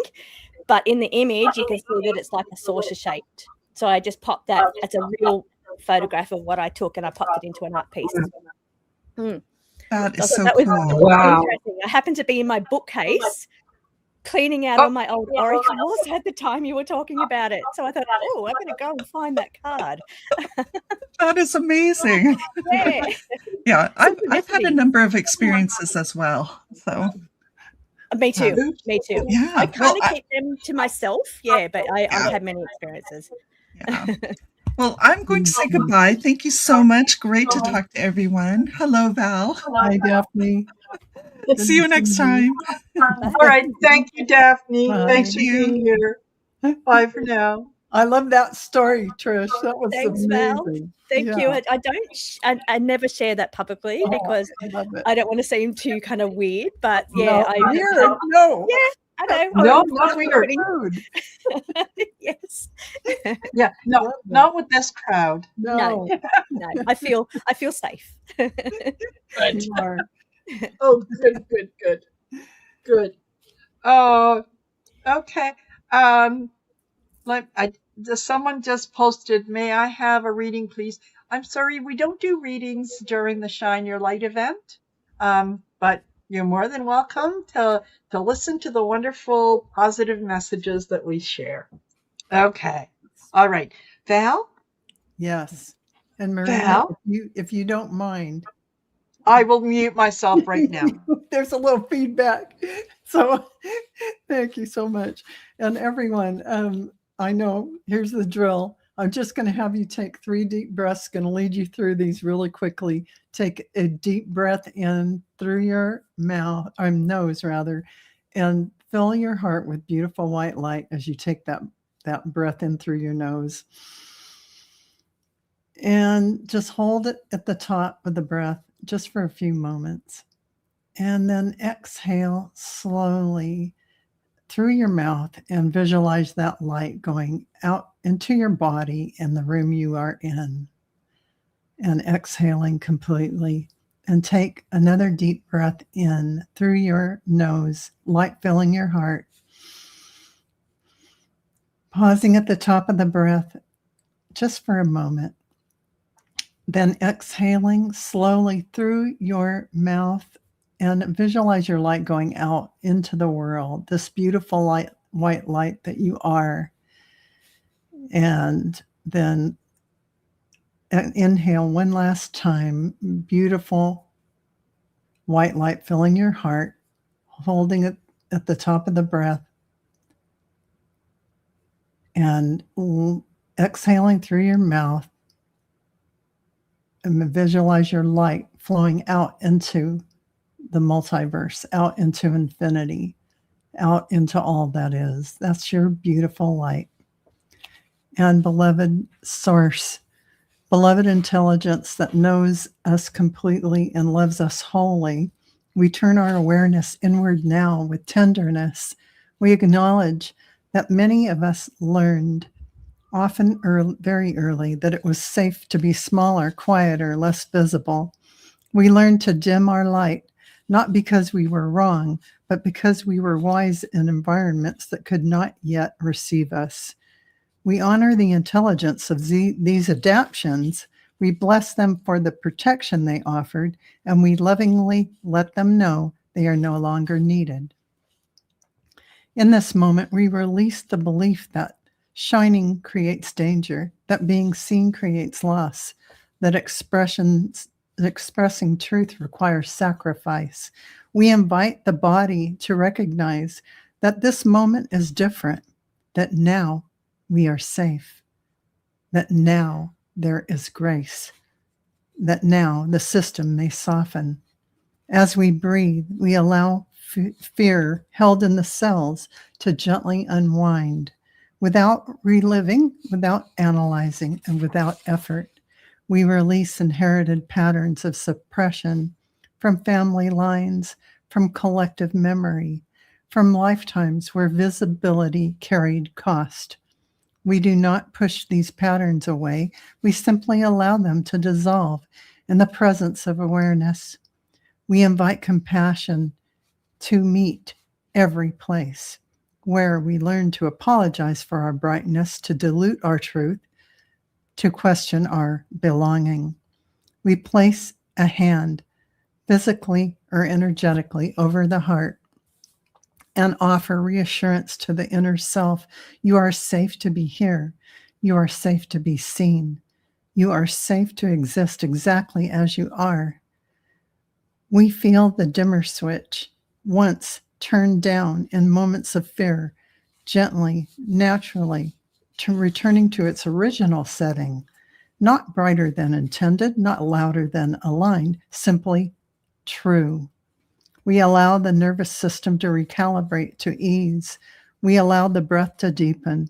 We allow the light to expand organically without performance, without pressure. And as this attunement anchors, we firmly, quietly within affirm, I release the habit of hiding. I release the memory of danger. I release the need to shrink, to belong. I allow my light to return to its natural state. We rest here for a few breaths, letting integration complete itself, knowing nothing more is required. And so it is, sealed gently, fully received and integrated with grace. So be it. So it is. It is done. Okay. That was beautiful. That was beautiful. Thank you. Thank I you. actually Just wanted to hear that too, because I was very vulnerable then in sharing something about myself that I hide, and feeling like, and you've said the words, in a safe space. So In a yeah, safe space. And for us, what you shared was we love that. That's our good sweet spot. So It I'm is. so glad you felt safe and had that It is, inkling to and share amazing that. that you reinforced that with the Yeah. message of a safe space. Yeah, it ripples. And we're all connected. And look at how that happened. Yeah, Yeah. from Daphne right through, like, yeah, amazing. Yeah, it is amazing. It is amazing. Well, I'm gonna now that I delivered this, I'm gonna let you, Trish, continue talking so I can be a fly on the wall and watch. So I love thank you, you, Val. Trish. I love your cards. I'll be sending for more you. because I don't have all the decks yet. I'll be closed down for a couple of weeks from the Okay, good to 18th know. of February. I'm closing for I'll wait. 3 weeks. I'll wait. Yeah. Thank you. Thank you. Love you guys. Thank you, Val. Oh, Amazing. So I might Wasn't share it? another vulnerable thing then, since we are in a safe space and the Yes. energy seems to be going here. So, and this is something I don't often share. Back in my 20s, when I first started meditating, is when I started this, because I've always had very weird dreams. You know, the weird dreams, like those kind of ones. I had meditations. They came to me and they said there was something important that I was supposed to do, and it was to do with collective energy. And I work very much now with collective energy. Sorry, that's my little doggy there. Collective energy. So they wanted me to become vocal about it back then in my 20s, and I just said, no, I can't do that. I'm not ready for that. And they said to me, that's okay, because we will come back in a few decades and we'll try again.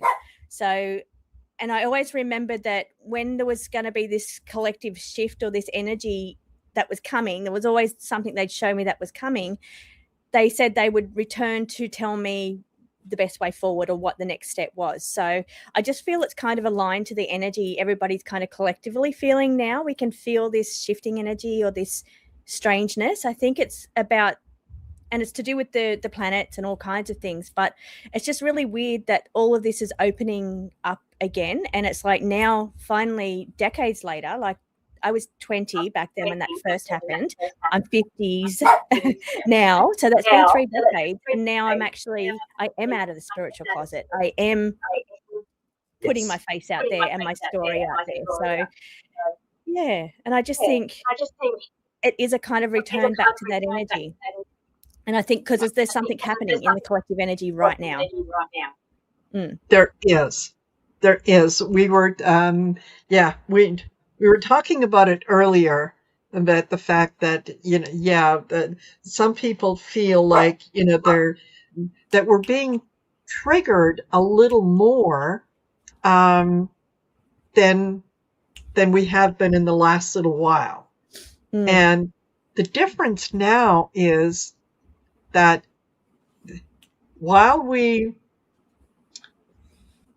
were triggered in the past, it would take us a while to deal with it, to come out with it. It could take, days and weeks to when you replay a situation and kind of.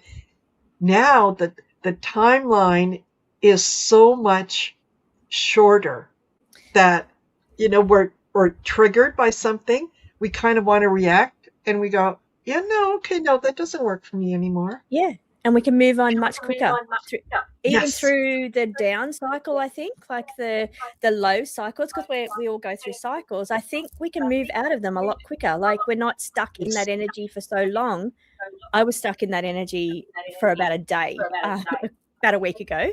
But, I think we can move out of it much, much quicker now. So it's just quite strange. But we have Neptune just made its big move on the 26th of January. So it moved into Aries, and Neptune's all about being the spiritual boundaries. So we're starting to open up those spiritual boundaries again. And this is why it's all connected to what we've just been talking about.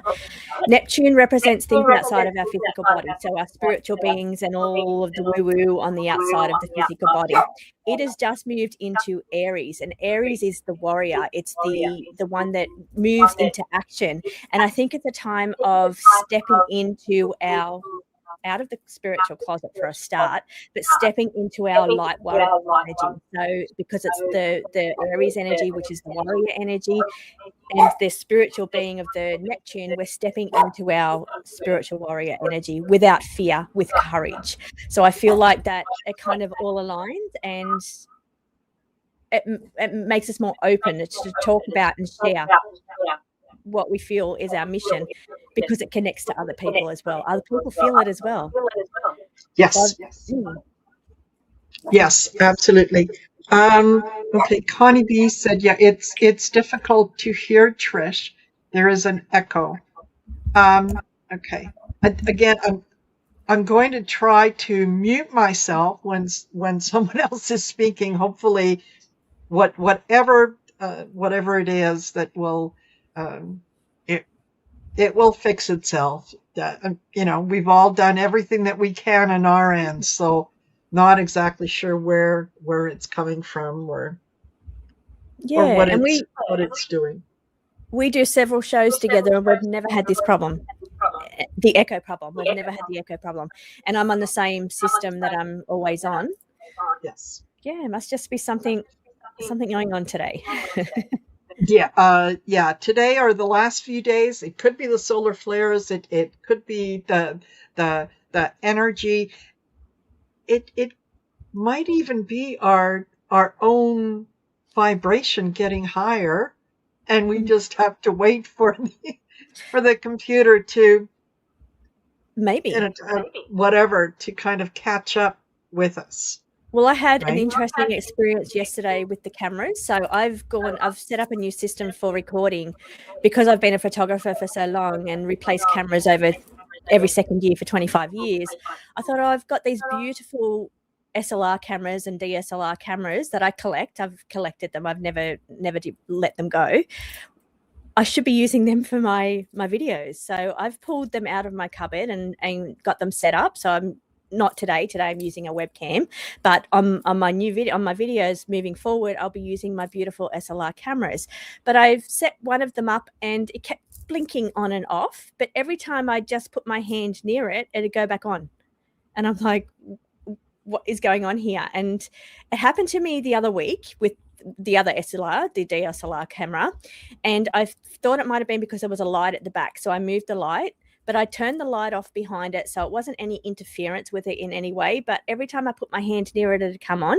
I'd put my hand away, it'd go straight off. So, and not even touch it, just put my hand near it. So a bit weird. I don't know what that was. I couldn't see any technical issue why that would be happening. I made sure there was no interference or anything technically with it. It was just, very interesting. So I held my hand on it for a long time to give it energy. And then I was able to pull my hand away and it worked. So I don't know what that was, but weird technical issues. Imagine. Yes. Yes. You know, it's funny you say that because I remember a situation probably about 5 years ago that I was sitting in the lazy boy in the living room, and I know that I was eating something, and I looked over and the soft drink that I had on the end table, I looked at it and it looked weird. It just looked weird. And the thought that went in the conversation that I had at that time was, if you just put your hand out, it will come to you. And I thought, what? No, I can't do that. But it just kept, if you wanted to try, it would be okay. If you just put your hand out, it will come to you. And I was half kind of moving to give it a try. Then I thought, no, that's too much responsibility. And I just kind of went back and boom, it was gone. I can't tell you how many times I have relived that moment and thought, if it happens again, I will not be afraid. Yep. I will try. I will put my hand out and see what I can do, because it was such a strange sensation. And yeah, when you're talking about moving into things, and having it, yes, I have experienced that with lamps, where it looks like it's going to dim itself. And I would think, oh, okay, well, the light bulb is going, I better turn it off. And as I get closer to it and I'm going to turn the switch, it brightens up. It's like, oh, okay, well, that's fine. And then you move away and you see it going down. What is that? What is that? Yeah. I know my bathroom light does funny things. It hasn't done it for a while, but usually when there's spirit wanting to come through, true crime stuff, actually, I'd get it a lot when a true crime reading, when I was reading true crime, the lights would flicker before somebody would come through. But because I've kind of just took a little break from true crime because it's quite heavy energy, I haven't had my bathroom light do weird things. So yeah, connected definitely to spirits on the other side. For me, that was with the bathroom light. Yeah, very interesting how light is used with energy, our energetic body.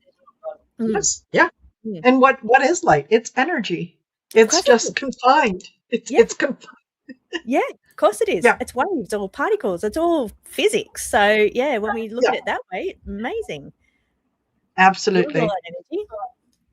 Yep.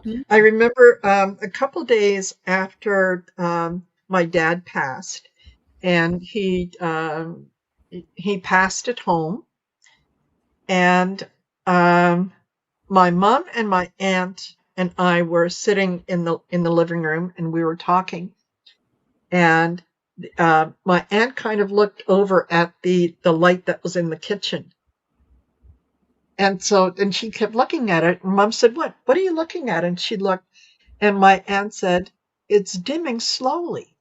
Mm. And so we paid attention to it, and we watched it for the better part of 5 minutes as it just slowly dimmed and then went out. And my mom said, yeah, that was John saying goodbye. And that's Oh, exactly what it felt like. that is beautiful. That is beautiful. Yeah. And Yeah. amazing to be able to work with that energy. My Yes. mum told me a story once when my grandmother passed. Her mother passed. I was about 12 when she passed. She said she was driving her car past the crematorium just like in the week that week before burial and while they're Yes. there, and her car pulled over, like her car broke down pretty much outside the crematorium, and the wires were standing up, pointing up, like the wires in the car. So just making her just stop where her mother was at that time. So amazing Wow. how, and they're very strong too, I feel, just before when they're passed in that first 7 days. I think their energy is so strong. Yeah, they're Yes. really connected. Yeah, absolutely. And if we are open to the idea, then yeah, that is when they are able to communicate with us, right? When you can recognize that that's what it is, rather than, oh, it's just a strongest. coincidence. Yeah. Yeah. And always trust that feeling of, yeah, when you feel that they're with you, that's validating them. If you can think, well, say hi to them or talk to them, you're validating that they've made the effort to come and be with you, and you can feel them and really trust in that feeling. But I do find that first week is when I have the visual, I can see them visually, usually. And I mean, I'm not a full medium. Like I don't practice mediumship, but I have the experiences, and I do find, and especially in the middle of the night when, and when they're in that first week of crossing over, they're almost like you could put your hand, touch Yes. them. They're so real. Yes. Which is sometimes scary in the middle of the night to wake up at 3 a.m. with somebody at the side of your bed. It's a bit of a shock.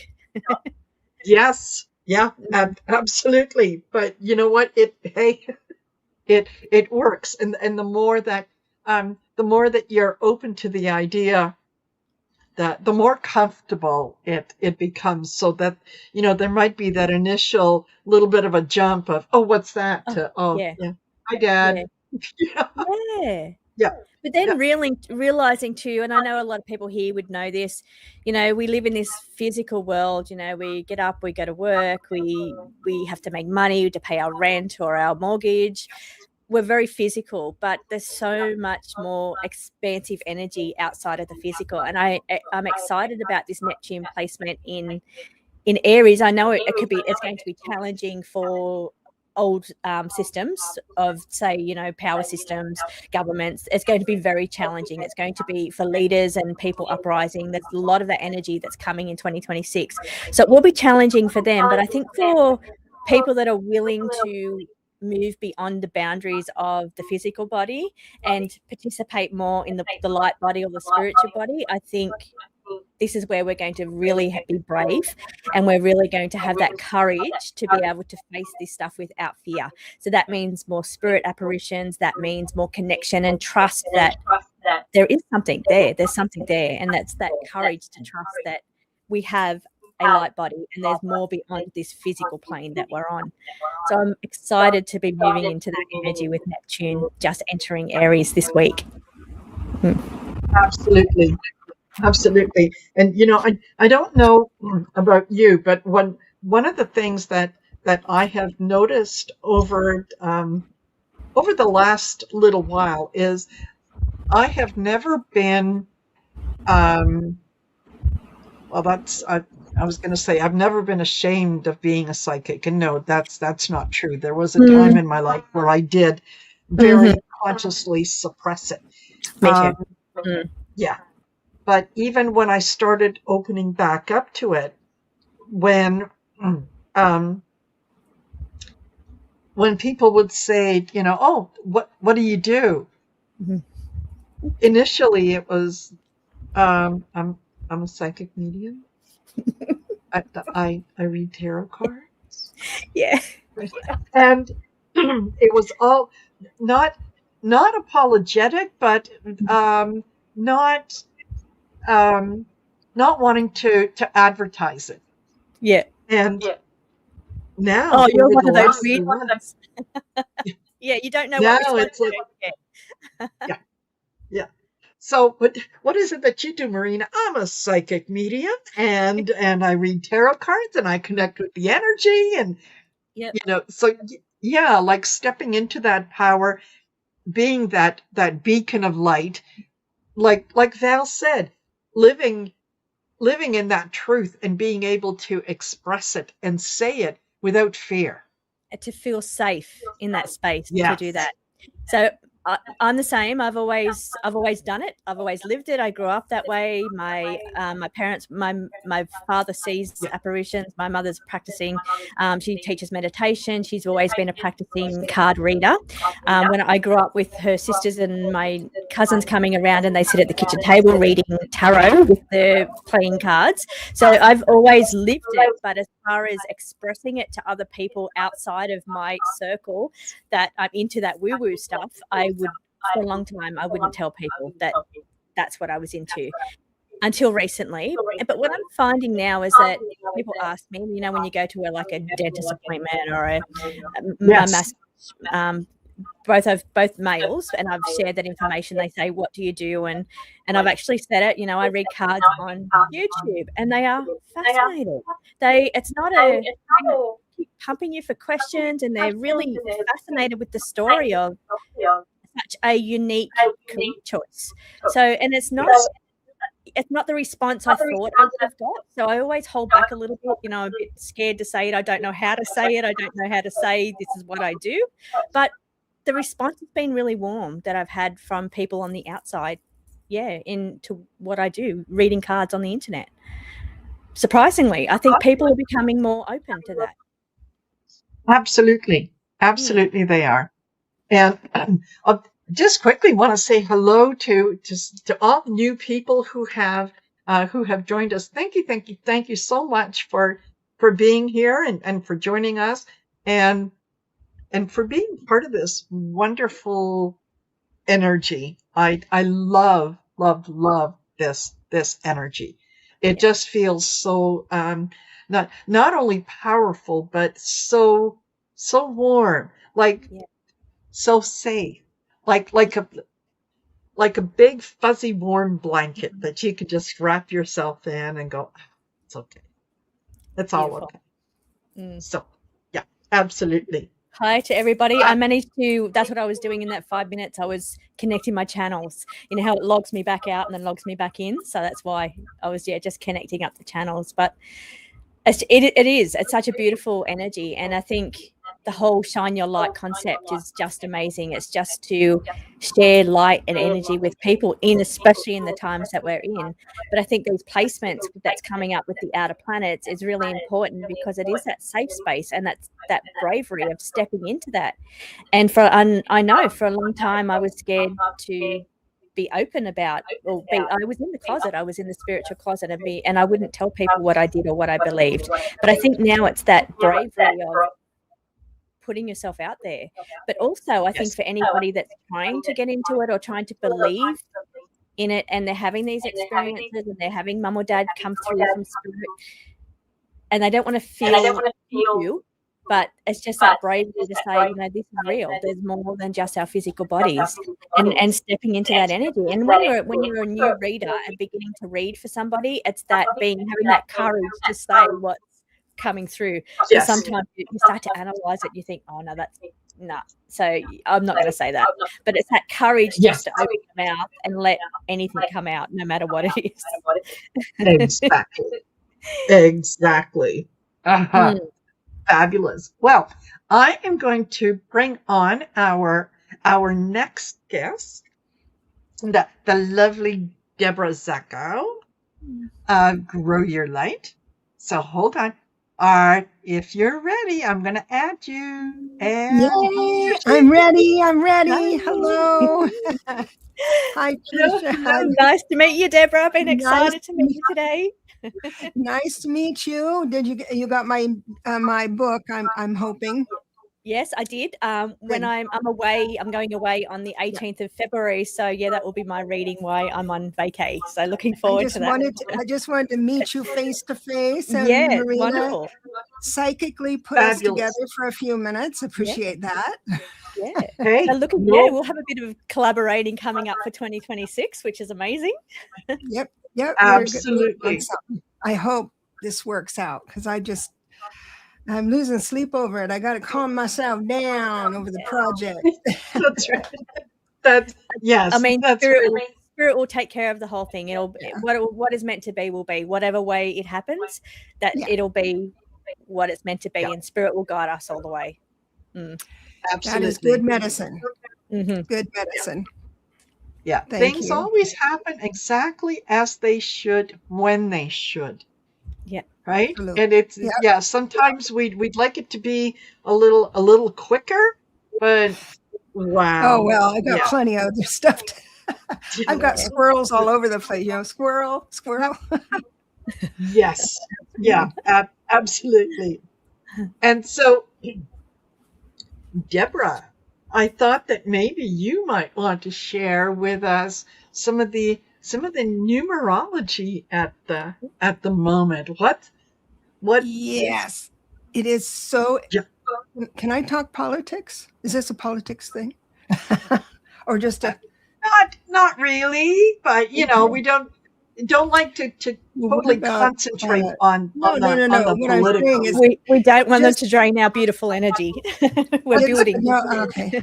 It's just a good example of how not to do your numbers is what it is because the universal 1 year, the whole world, every nation, every neighborhood, every community, city, their leaders, if they're smart, will make decisions in a new way.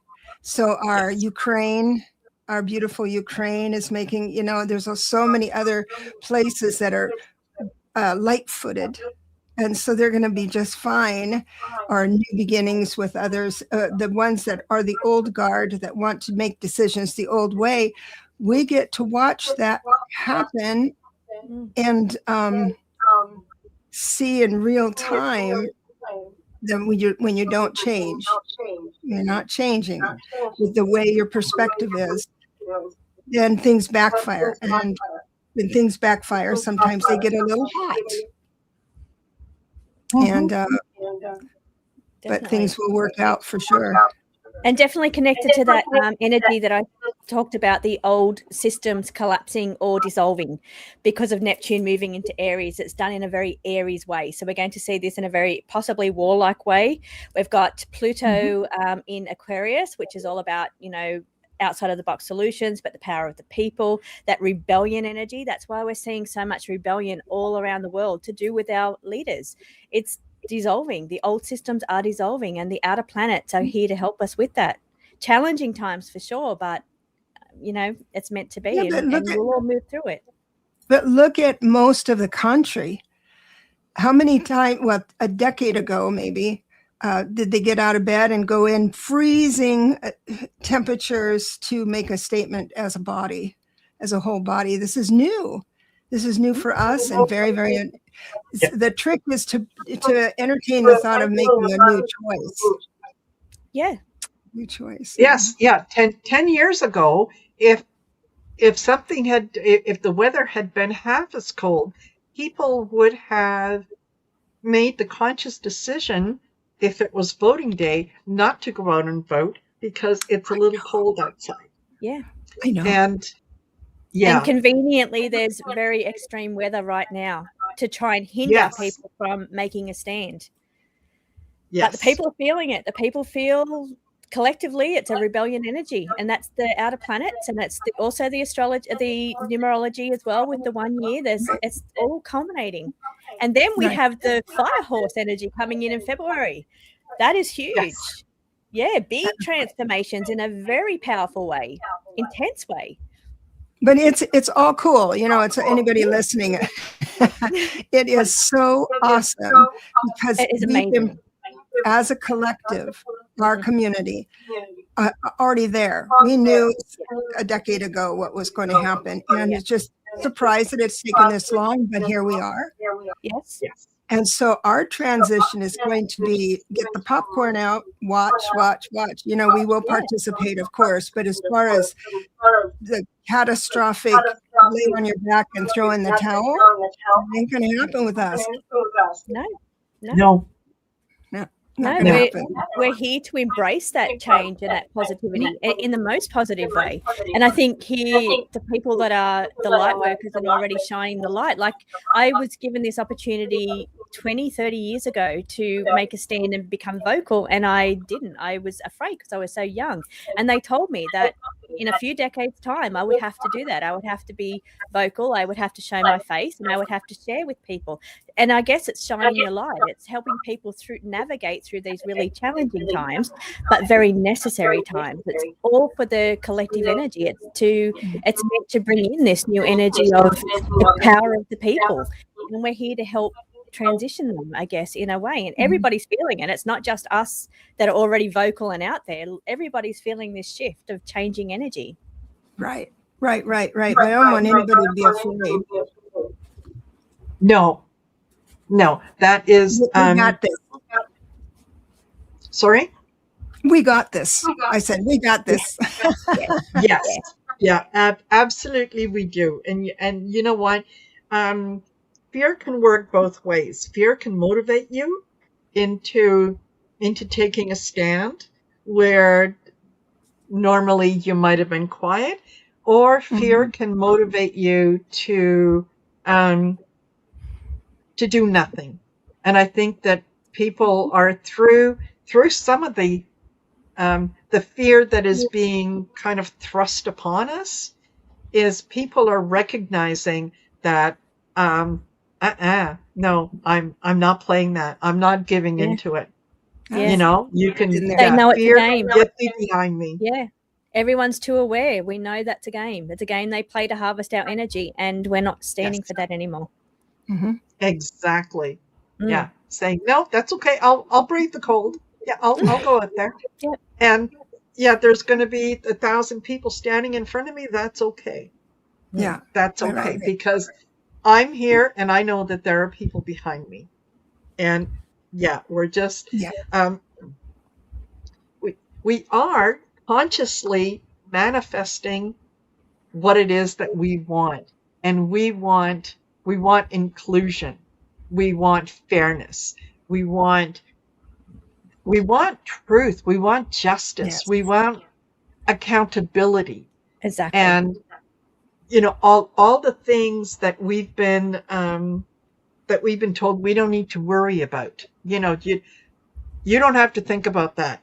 That's what your leaders or your priests or whoever, excuse me, that's what they're there to do. And now we're realizing that, you know, yes, we gave up some of that decision-making power.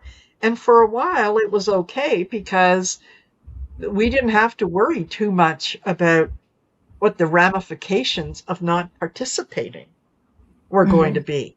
Now we see it. More and more people are witnessing and living that, okay, there is a consequence to burying my head in the sand and thinking that, you know, my wants and my needs supersede anyone else's, and I don't have to worry about, you know, like, yeah, he ain't heavy, he's my brother, right? The looking after the least of us. So I like that message. I like the fact that people are waking up and going, no, that doesn't feel good to me. I'm going to change it. Exactly. That's so true. Yeah. And we did give up our power. I'm sorry, there's a feedback. I can't. It is a little bit of a feedback. But there's our age group. I'm going to say our. I don't know if I offend anybody. Sorry. The Germans. I think it's German. I saw they're called omas, grandmas, omas. And Yes, almost. Omas are coming out and they're doing the marching. They're the ones out there. Same with all the other ones are taking food and all that stuff. Because now I didn't have the hardships. Some older people, my grandmother had the hardships, so I'm not taking her light, but at least I witnessed it. And I know how good we had it. We had it so good. We didn't even know it, right? And then once they start taking it away, I thought they were laws. So I got my education. They were norms. They were understandings. And we can't run a country that way. So I'm excited to have to participate in. I really am. And I know, no offense to anybody that's reading, and I know that the astrology is like a dumpster fire, right? In a lot of ways. But man, am I excited. I couldn't be happier with what's coming around. I really couldn't. I know that's, I had said earlier at the beginning of the show, it's like, it's the night before Christmas. Yeah. It's like the lights are on, the tree is lit, and yeah, it's that kind of feeling that It's getting so close. It's been coming in for about 6 months, and I think and I think that transit this week has just really opened up the doors here. We've got, and I mean, Pluto's been in Aquarius for a while now, but just this extra, and they are trining each other, or they're not trining each other. The trine will be with Uranus and entering into Gemini, and then it's just going to go off again. That's another massive activation that will take place this year. So yeah, big things coming, but exciting things. It's meant to happen. We've known this is coming. So, and we're prepared for it. We've worked our energy. We've been working for many years, for decades, on our energy, ready for this. Mm-hmm. And I'm ready, definitely ready for this. Yep, me too, for sure. Yep, totally. And that we are, because we have been working on this, it feels like, well, maybe I should speak for myself. I have let go of an awful lot of anger. And initially when all this started, there was a good amount of animosity, let's say,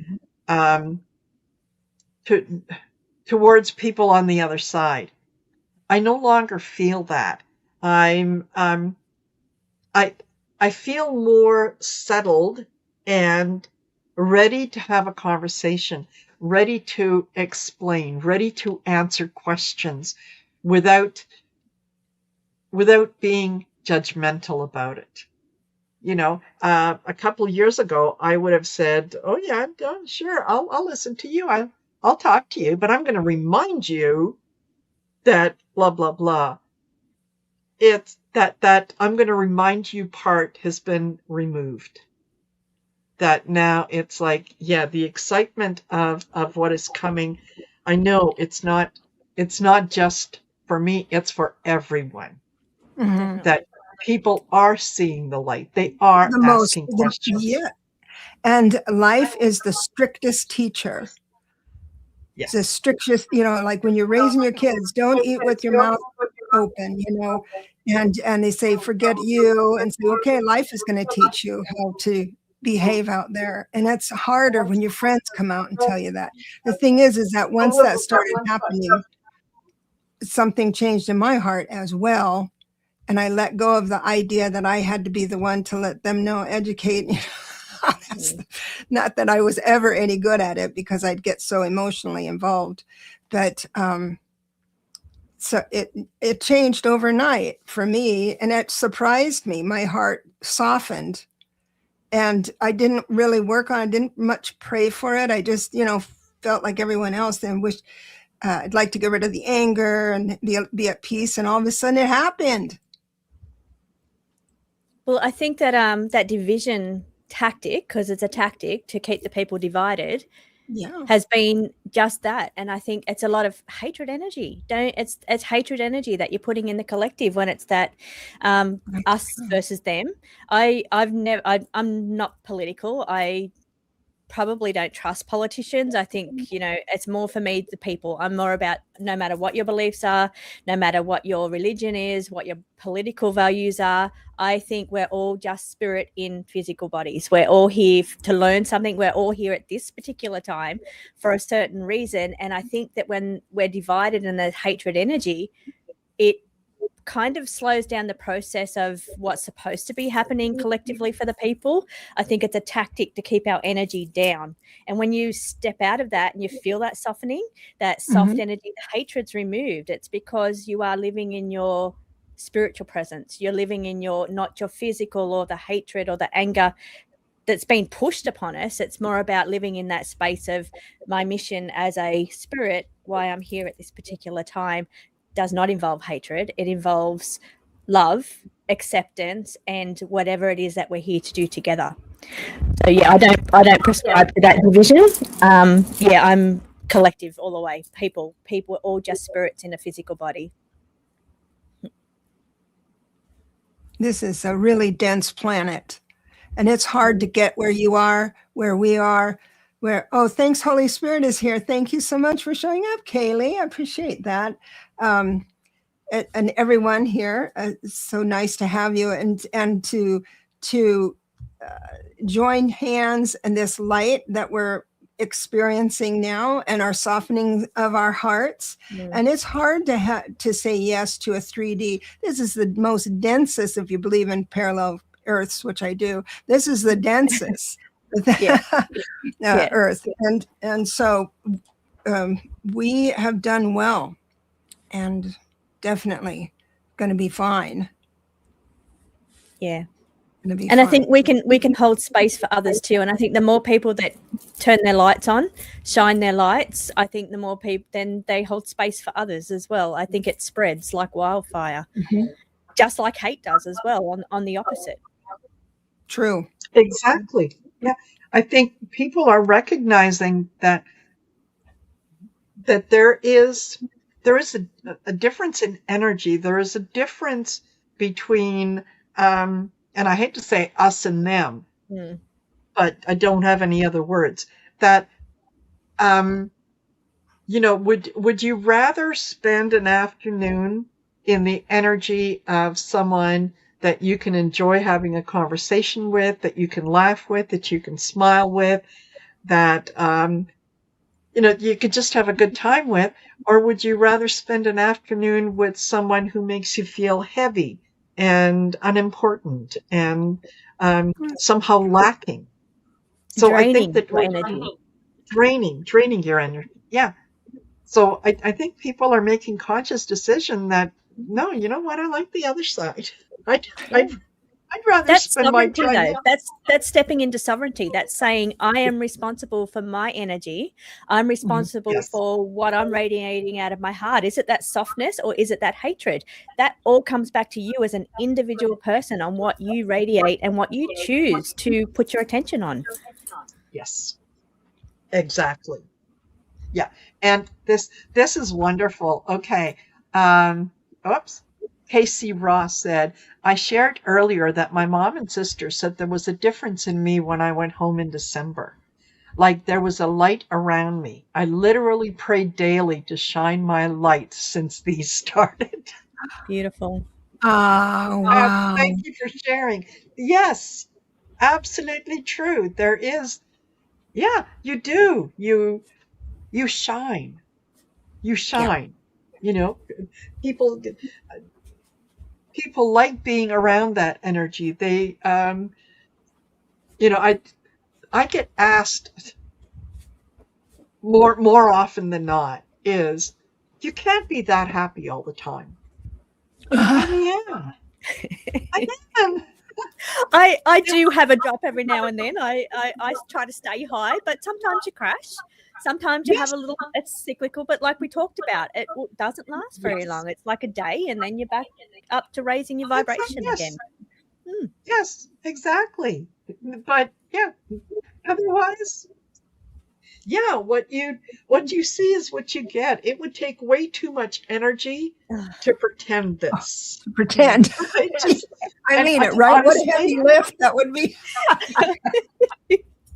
And you'd have to be a good I'm actor. too old. I mean it. Yeah. Yeah, I'm That'd too be too old for hard. this shit, okay? Yes. Yeah. Way too old. Way too Yeah. old. Yeah. Yeah. That's great. But it's yeah. It's wonderful to be with that energy, to be in that energy, to share it. And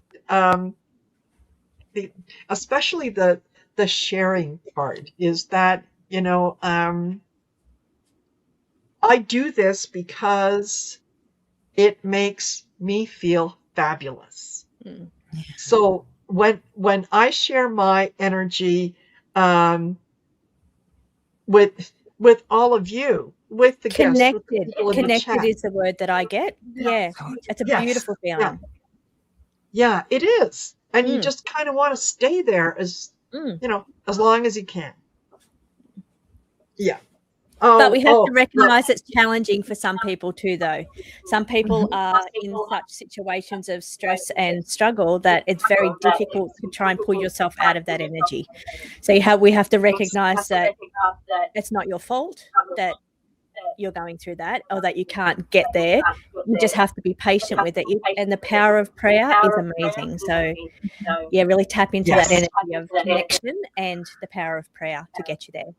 And there's one other thing as far as numbers go. Last year was the universal 9, so we were supposed to give up what didn't work for us anymore. So if you're entering the year with tempestuous stuff happening, then maybe there's something you should have left behind. And it doesn't have to be furniture. It doesn't have to be that low down cheating daddy. It doesn't have to, it can be leaving behind the idea that a concept that you've held on to that you felt was true, and entertain the thought that it might be something a bit different. Just doing that and shifting that will increase your blessings for this year tenfold. So, but you're right, it's tough for people. But your Neptune also, the Neptune placement that's just happened this week, Neptune wants to dissolve those things that don't work. So if you didn't do it in that 10-year, then Neptune's here to say you're going to do it in a very Aries way, which means you're going to do it in a very action-orientated way, a very impulsive way, a very perhaps even conflict type way. It's going to happen in a much intense way than what it would have happened if you'd done it last year on the 10-year. But it will happen. Yes. Neptune is here to say we're dissolving and letting go of those things that don't work anymore. Whether that's things in our life or whether that's hatred in our hearts, whatever it is, we're here. Neptune is here to dissolve that energy. Yeah. Absolutely. And I have to share this. There's someone in the chat named Ben Saxby who says, yeah, Trish, does it take much energy putting up with your husband? Ben, send me an email. And you're lucky you made it through fill the you 10 year. We're going into that For those 1 of year you who together. don't know. Yeah. For those of you who had not yet clued in, that is Trisha's other half. That's my husband. I He love usually that. pops into the chats at the end. Hi, Yeah. Dan. Nice to meet you. Yeah. Yes. Yeah.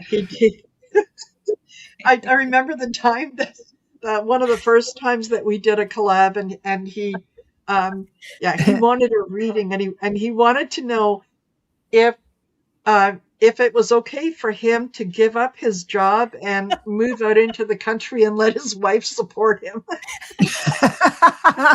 I love that.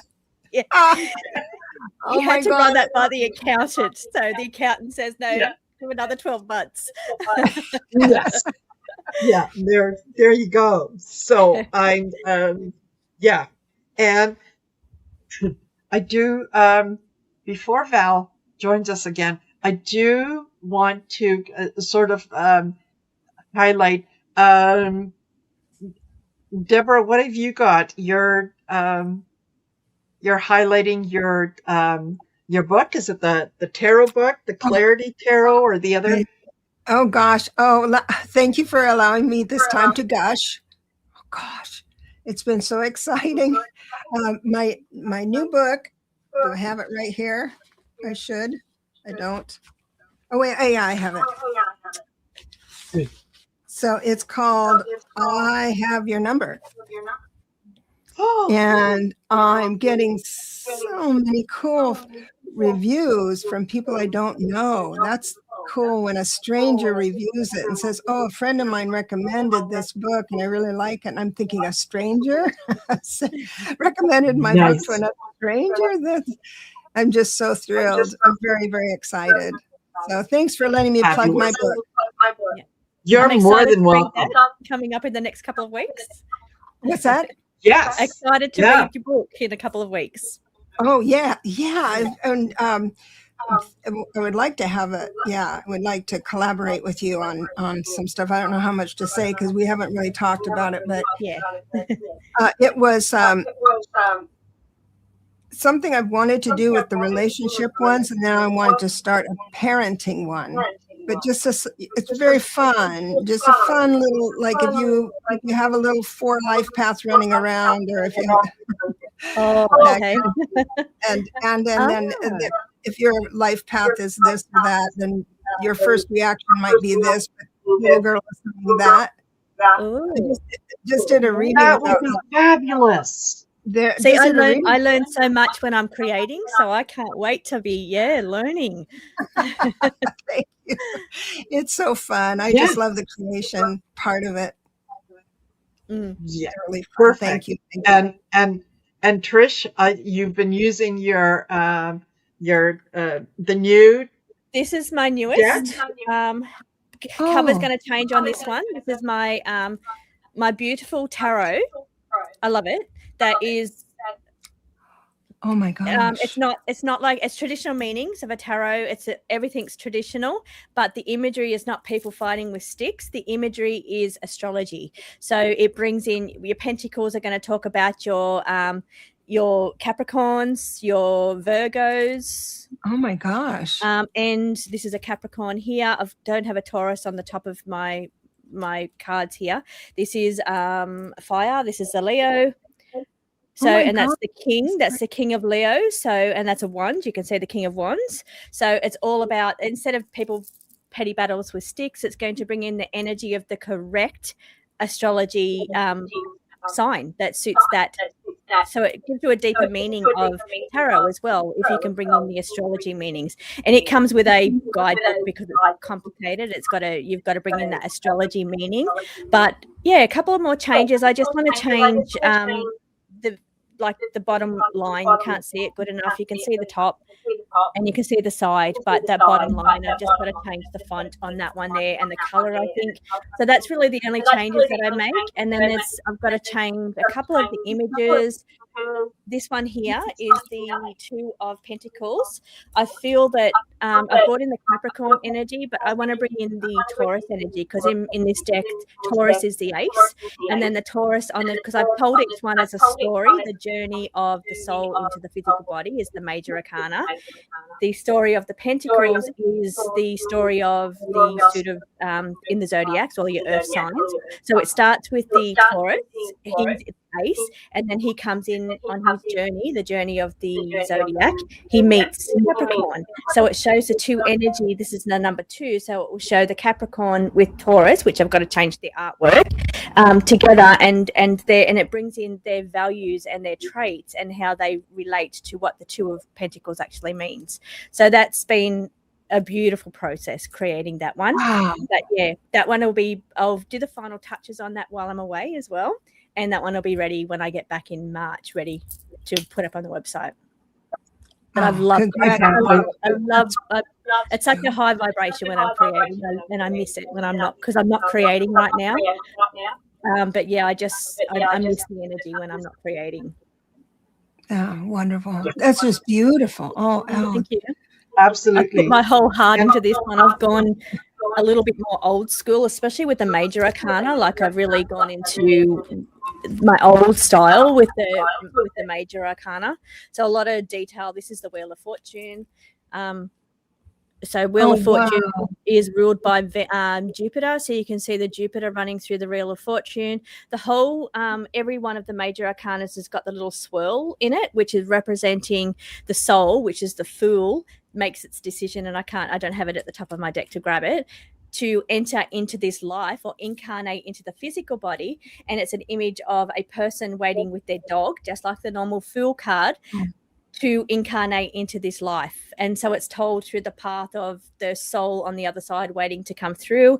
And the soul comes through and meets the magician, and then the magician's all about bringing all the different elements together and that process. So I've written the story all the way through of what they all mean, but they all had the little swirl within the imagery. I've put lots of little bits of detail of imagery in the background, showing that part of ourselves is always there. It's in the background of who we were before we came here, and where we enter when we get to the world stage, the world card at the end of the major arcana. So it's always there, but sometimes we forget during whatever stage we are up to of that major arcana. We forget sometimes, and it becomes very small in the image because it's out of our mind. The Hierophant energy is about when we give our power away. We give our power away to religious leaders, and we can't enter into that space of contact and connection unless we enter it through the priest or through the religion or the church, and we gave our power away in that way. So the little spiral is tiny because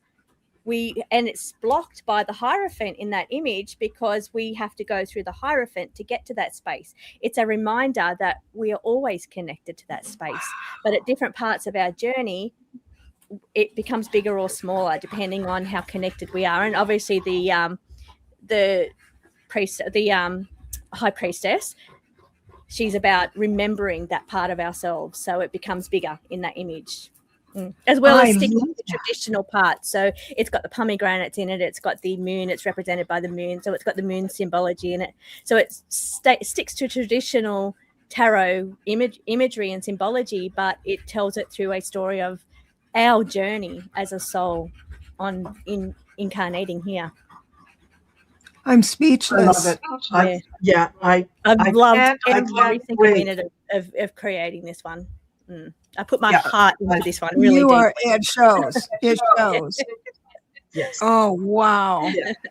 Congratulations. Absolutely. When do you think that's going to hit the press? March. I'd say March.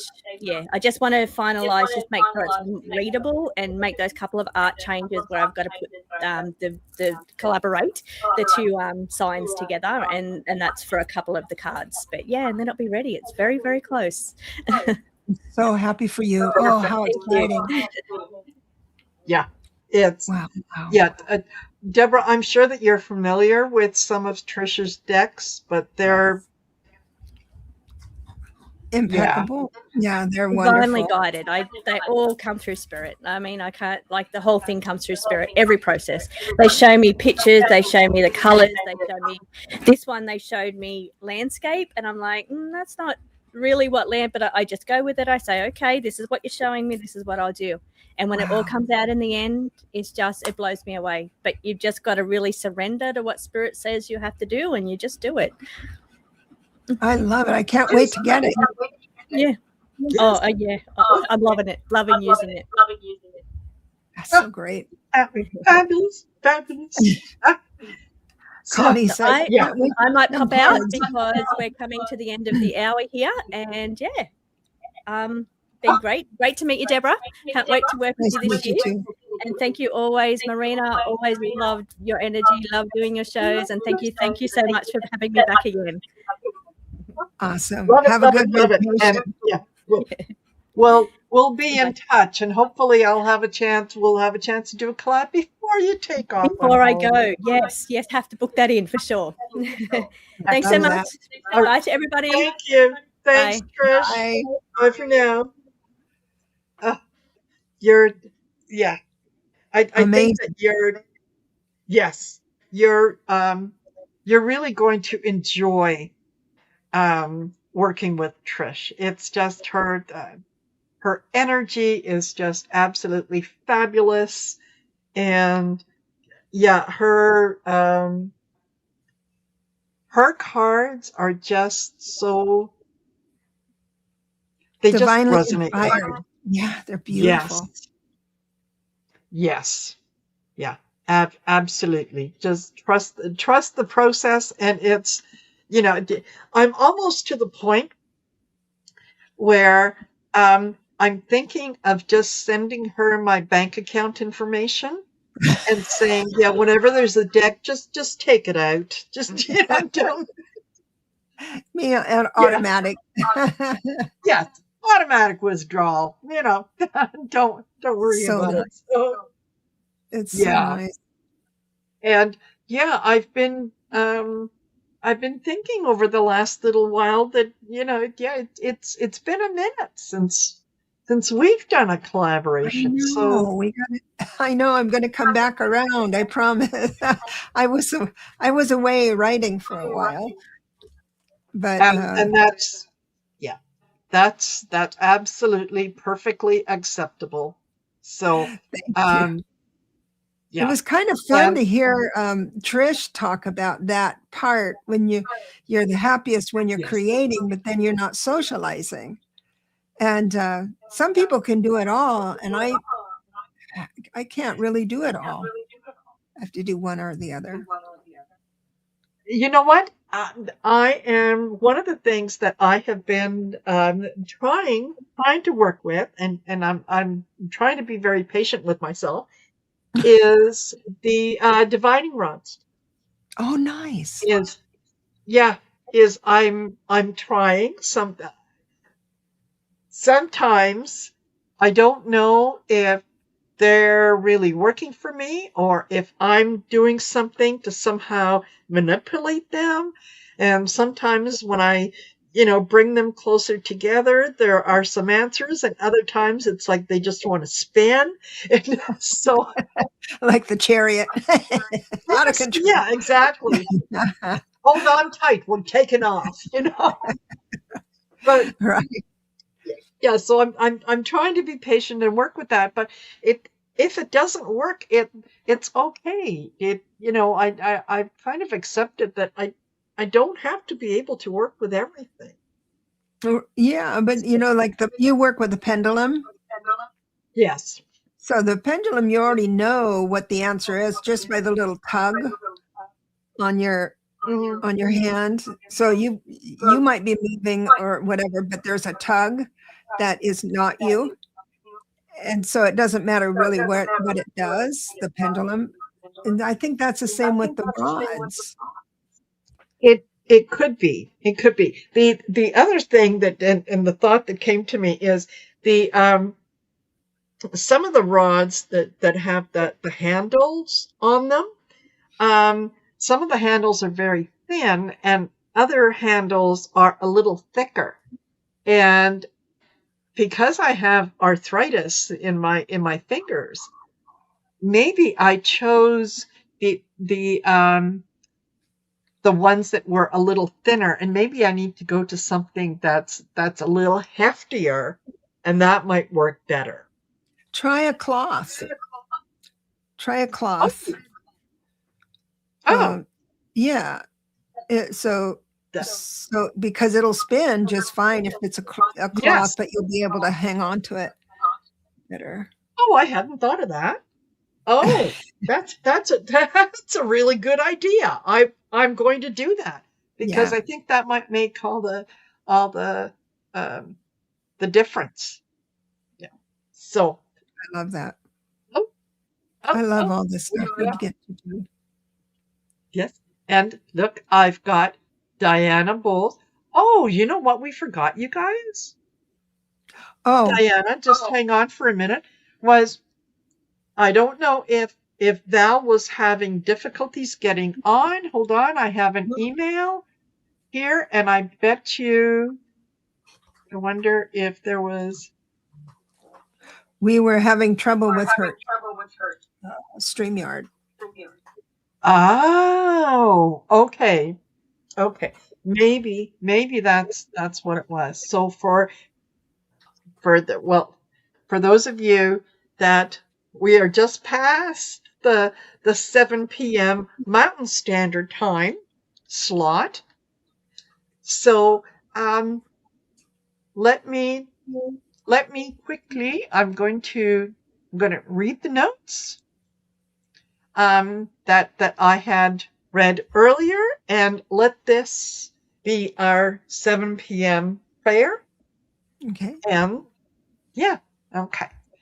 So, welcome to the 14th Shine Your Light event, a monthly gathering of like-minded souls who are helping to consciously and intentionally manifest the world we want to live in, based on love, compassion, unity, and our collective participation in the I Am, the source we all come from, and we believe that anything is possible.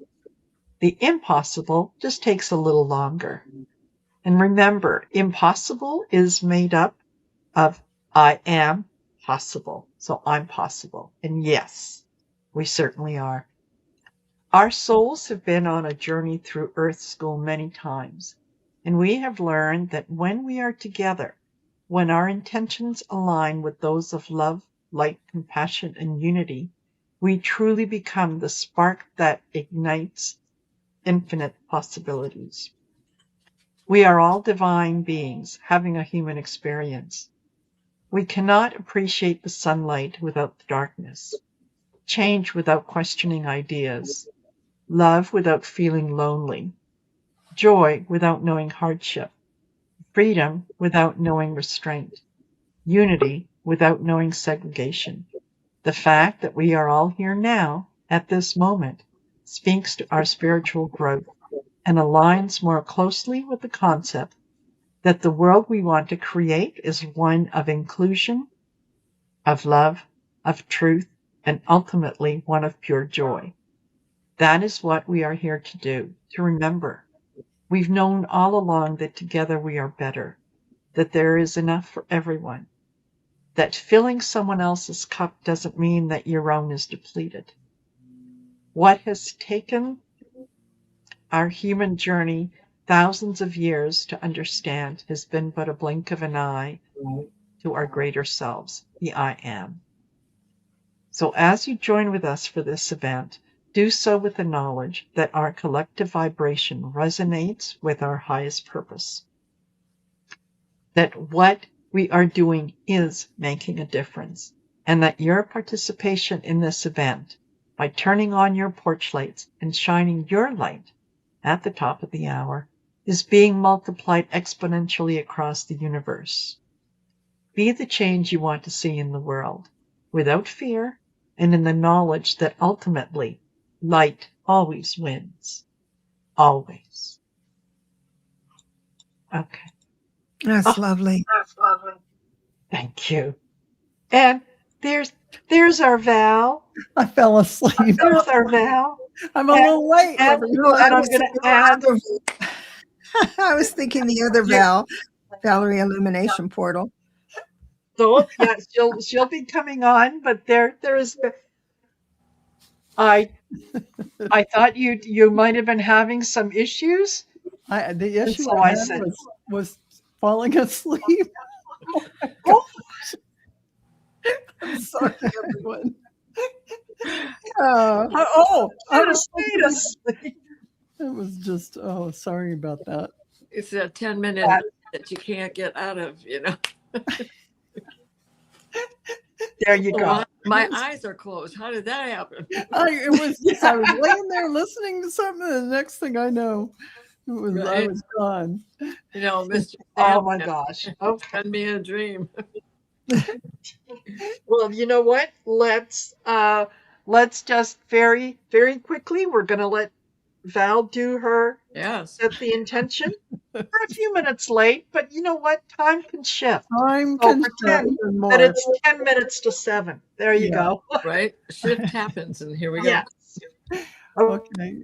So Marina, if you don't, thank you so much. And then, so we're going to dispense with the breaths, but just take one in. Take a deep breath in,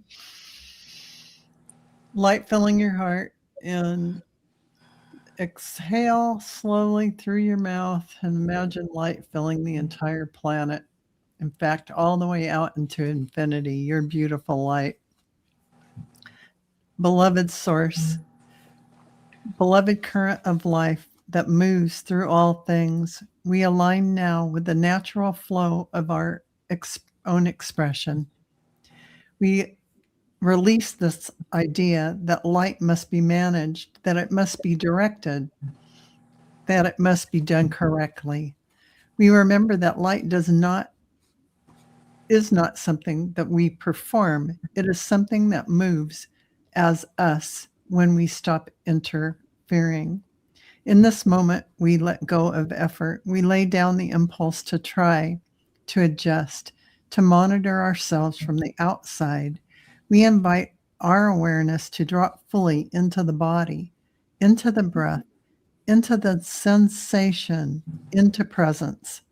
We feel the quiet intelligence that knows how to speak, how to listen, how to act, how to pause. We align expression, where we allow expression to arise organically through our words or silence, through movement or stillness, through connection or solitude. There is no correct way for light to express itself. Some light comforts, some light clarifies, some light disrupts illusion gently, some light simply holds space. All are sacred. We release the habit of self-editing before expression. We release the need to anticipate reactions. We release the subtle tension of getting it right. We trust the timing of our truth. We trust the intelligence of restraint as much as expression. We trust what moves through us is guided from within. As we breathe, we feel light circulating naturally from heart to voice, from heart to hands, from heart to presence. We are not pushing it outward. We are allowing it to move freely. We recognize that effortless expression feels like ease, like authenticity, like alignment rather than effort. We affirm quietly within, I allow my light to move naturally. I trust my timing. I trust my presence. I trust the wisdom moving through me. We rest in this flow now, allowing integration to complete itself, knowing that expression does not require urgency. It requires permission. And so it is, anchored in the body, expressed through the soul, and received in grace. So be it. So shall it be. It is done. Okay. So Thank you. Fabulous. I Fabulous. know there's a book coming in the works with your prayers, essays. They're beautiful, and it's like the whole conversation with God series. It is. Thank you, Diane. Yes. Yeah, thank you. Yes. Absolutely. And I think we mentioned that last month, or maybe even the month before, that seriously, Val, you need to put them all together, because there is just so much wisdom, even if it's one of those things that you read once a day. Let that be something that you read first thing in the morning, and let that be your intention. Oh, that's beautiful. I can see a date book coming out with that. Oh, Yes. That's well, a date book, right? This is for the week. Pick a paragraph and do your bibliomancy, whatever it's called. Poke on here and see what it tells you. That's your virtue for the day, right? Oh, that's nice. There you go, right? That's a good idea. Well, thank you. Thank you guys for receiving it late, but still doing so. I was wondering what that sound was. It was coming through. My right ear was ringing. There you go. This time I'm going to set an alarm, and I'll be back for the. All right. Back for the last one. Bye, everyone. Bye, Val. Bye. Thank you. Thank you. Oh, my God. That's so funny. Hello, Valerie Bradshaw. Hello, hello, ladies. Hello, ladies. So what's our Astrology of the moment. Oh my gosh. I can't. Well, I've been waiting for this. I'm Oh, sure you and feel it already. I'm going to tell you guys, I'm going to mute myself because I think I'm the one that might be causing some of the problems. So I'm going to mute myself while you guys chat. Okay. That's wonderful. And since I want to make your pictures bigger, I'm going to reset and watch from the bleachers. Thank you for being here, Deborah. It is I really very much enjoyed it. appreciated. Yeah. I hope you'll join us on the next one too. Absolutely, yes, I'd love Yeah. that. Thank you so much. Bye, everyone. Bye-bye. Bye for I now. love you, Deb. Oh my- Okay. Hi. Are you Hi, feeling it Diana. yet? You feeling it already? Right?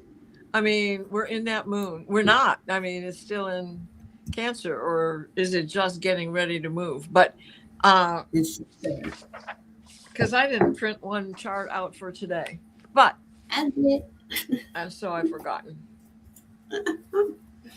what time it goes into Leo. But that energy is already there. That shift happens that we've been talking about. It's like it's really happening. It's really happening. Yes. It really is. And what is amazing to me right now is that we have this grand trine in fire setting up. This is going to be emotional because it is White Moon Lilith, who is also called Selene, Black Moon Lilith, and then at the other end we have Eris Xena, who I prefer to call Xena, and Chiron in Aries, and White Moon Lilith in Leo with the moon approaching her, and Black Moon Lilith over there in Sagittarius, and she's trying to run away from it all and she can't. It's like you've got to stop and face the music. And Val, how did you say that? Because it's in the title of our show for tomorrow night. Oh geez. You got to turn on your mic, hon. We can't hear it's you. not on? Oh. Or volume up. My volume, can you hear me now? Can you hear me? No? Can't hear you. Oh my goodness. My volume's all the way up, I think. Here we go. How about that? There you go. Almost. Okay, I can hear you. Okay, cool. Oh, no, I can't. You can't hear me? No? Can anyone All right, else? let hear me exit and I'll come back since I'm the one who seems to be having the trouble. Okay.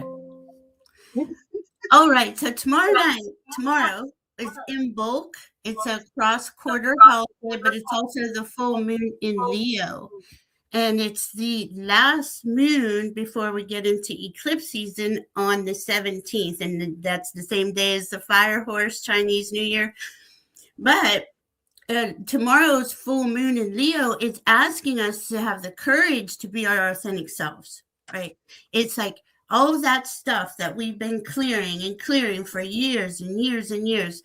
And it's asking us to be who we are being guided to remember ourselves to be. I know it sounds convoluted, but really some people, and I know I was one of them, were very stuck in not wanting to be seen, not wanting to shine, not wanting to speak up and be, I love this stuff. And I would have never came out in public if it wasn't for my guides encouraging me. But the astrology, it's been what we've been in the 9 year, right? The Chinese year of the wood snake, where we're just purging and releasing and purging and releasing, and that goes on till the 17th.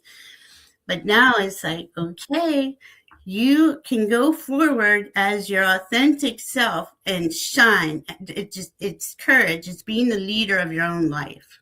Yeah. Does that sound right, Diana? Yeah. Yeah, it does.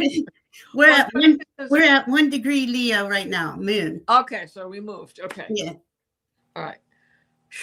We can start dancing now, right? Yeah. So yeah,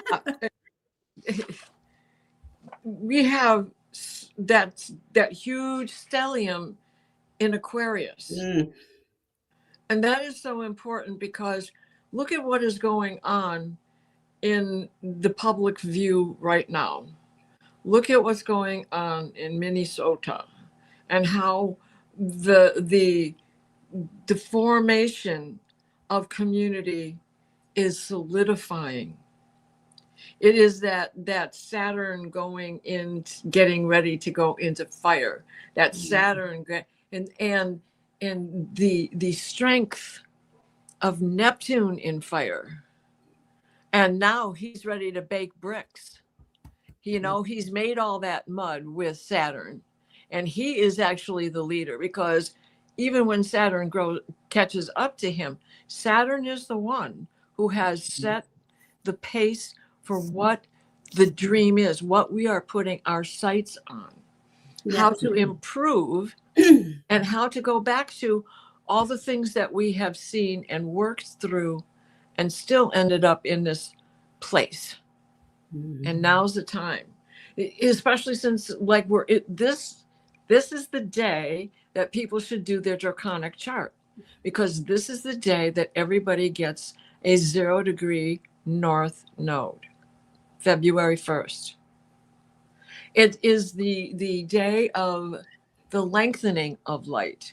It's Bridget's feast. Tonight is the eve of bride.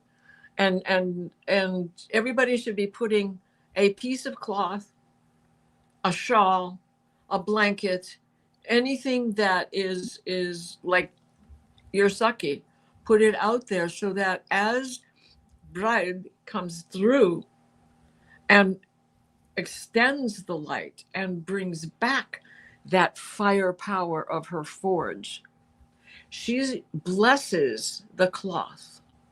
And the cloth is whatever you need it for. It is your healing. It is for if you have a headache, or if you have your eyes are going nuts, you lay it over them, a toothache, midwifing. And this is the time of lambing. And milk is because the sheep are starting to lactate. And if they haven't given birth, they're going to be giving birth soon, especially as we progress through the rest of the month of February. So all of this is coming together at such a time when it just keeps bringing us back to the divine feminine. There we are with Xena up at the top in Aries, and Selene over here, and Lilith over here. Powerful, powerful points and asteroid in the sky. And then Chiron, the doctor of it all, is right there conjunct Xena. So what is it you personally need to heal? That has been the wounding over all of these repetitive history landmarks. Yeah, it's so cool. And this degree for this full moon is 13 degrees. That's the degree of the goddess.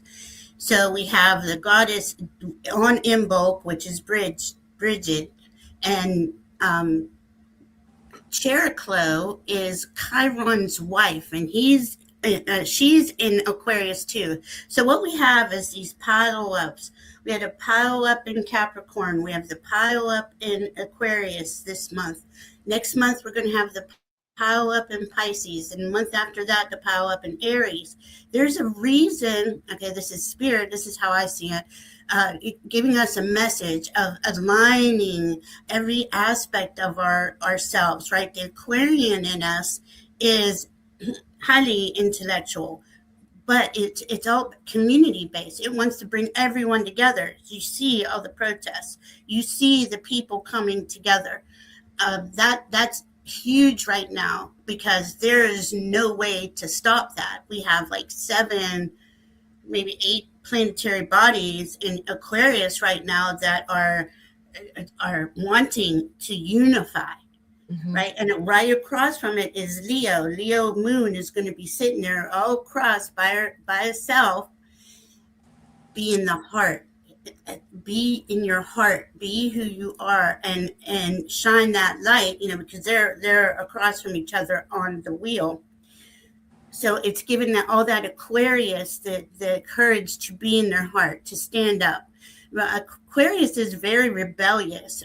They revolutionary. Things change in Aquarius season, and as we enter, well, Dinah was talking about Neptune just entered Aries after being in Pisces for 14 years, where we've all been like in a fog and dreaming and, you know, imagining, and we can see the division it created. Well, now Aries, Neptune in Aries is like the spiritual warrior is coming in, and Saturn's going to show up with her on the 20th exactly, and he's going to be at 0 Aries. Now, then he's going to create the structures for the spiritual warriors to the collective to thrive in.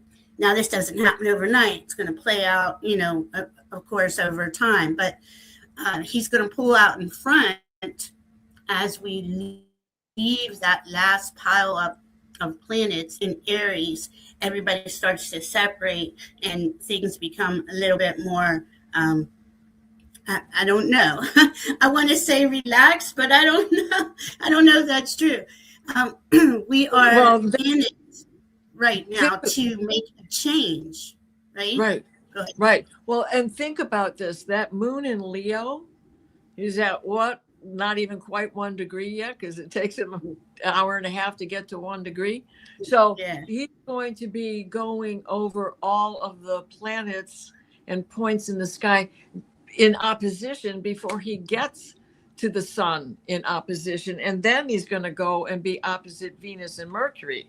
So all of this is coming at a time when we are ready to stand up and fight. Got to. And that's that Black Moon Lilith. And she's in Sagittarius, and you know she's using her higher mind in this. Mm-hmm. And Celine has the passion for the moon because they're sharing Leo. Mm-hmm. You know? So it's important. And don't you think that that's the main thing that this moon is saying is once you are connected to your heart's the leader, and you connect to your mind, you realize you know, not only do we unconditionally love and accept each other, but the most important thing is for us to have our freedoms.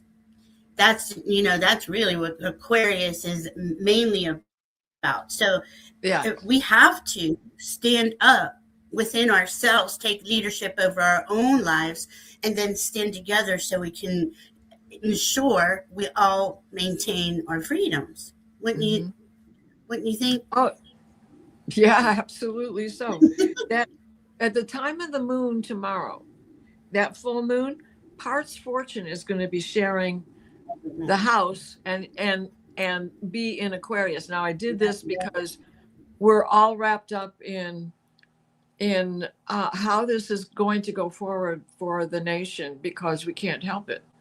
Part of how we go forward depends on how the nation goes forward. Yes. So all of this, almost everything in Aquarius is going to show up in the 7th house. And the 7th house is what? Libra's balance.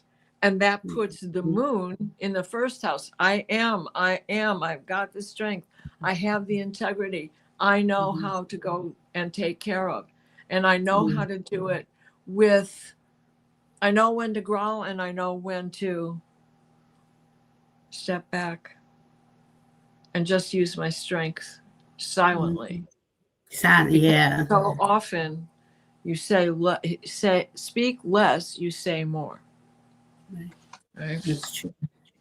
And another thing with all those, I forget who it was I was watching, they were talking about on the Aquarius side, okay, where Parts of Fortune's there, Mars and Pluto were just conjunct last week.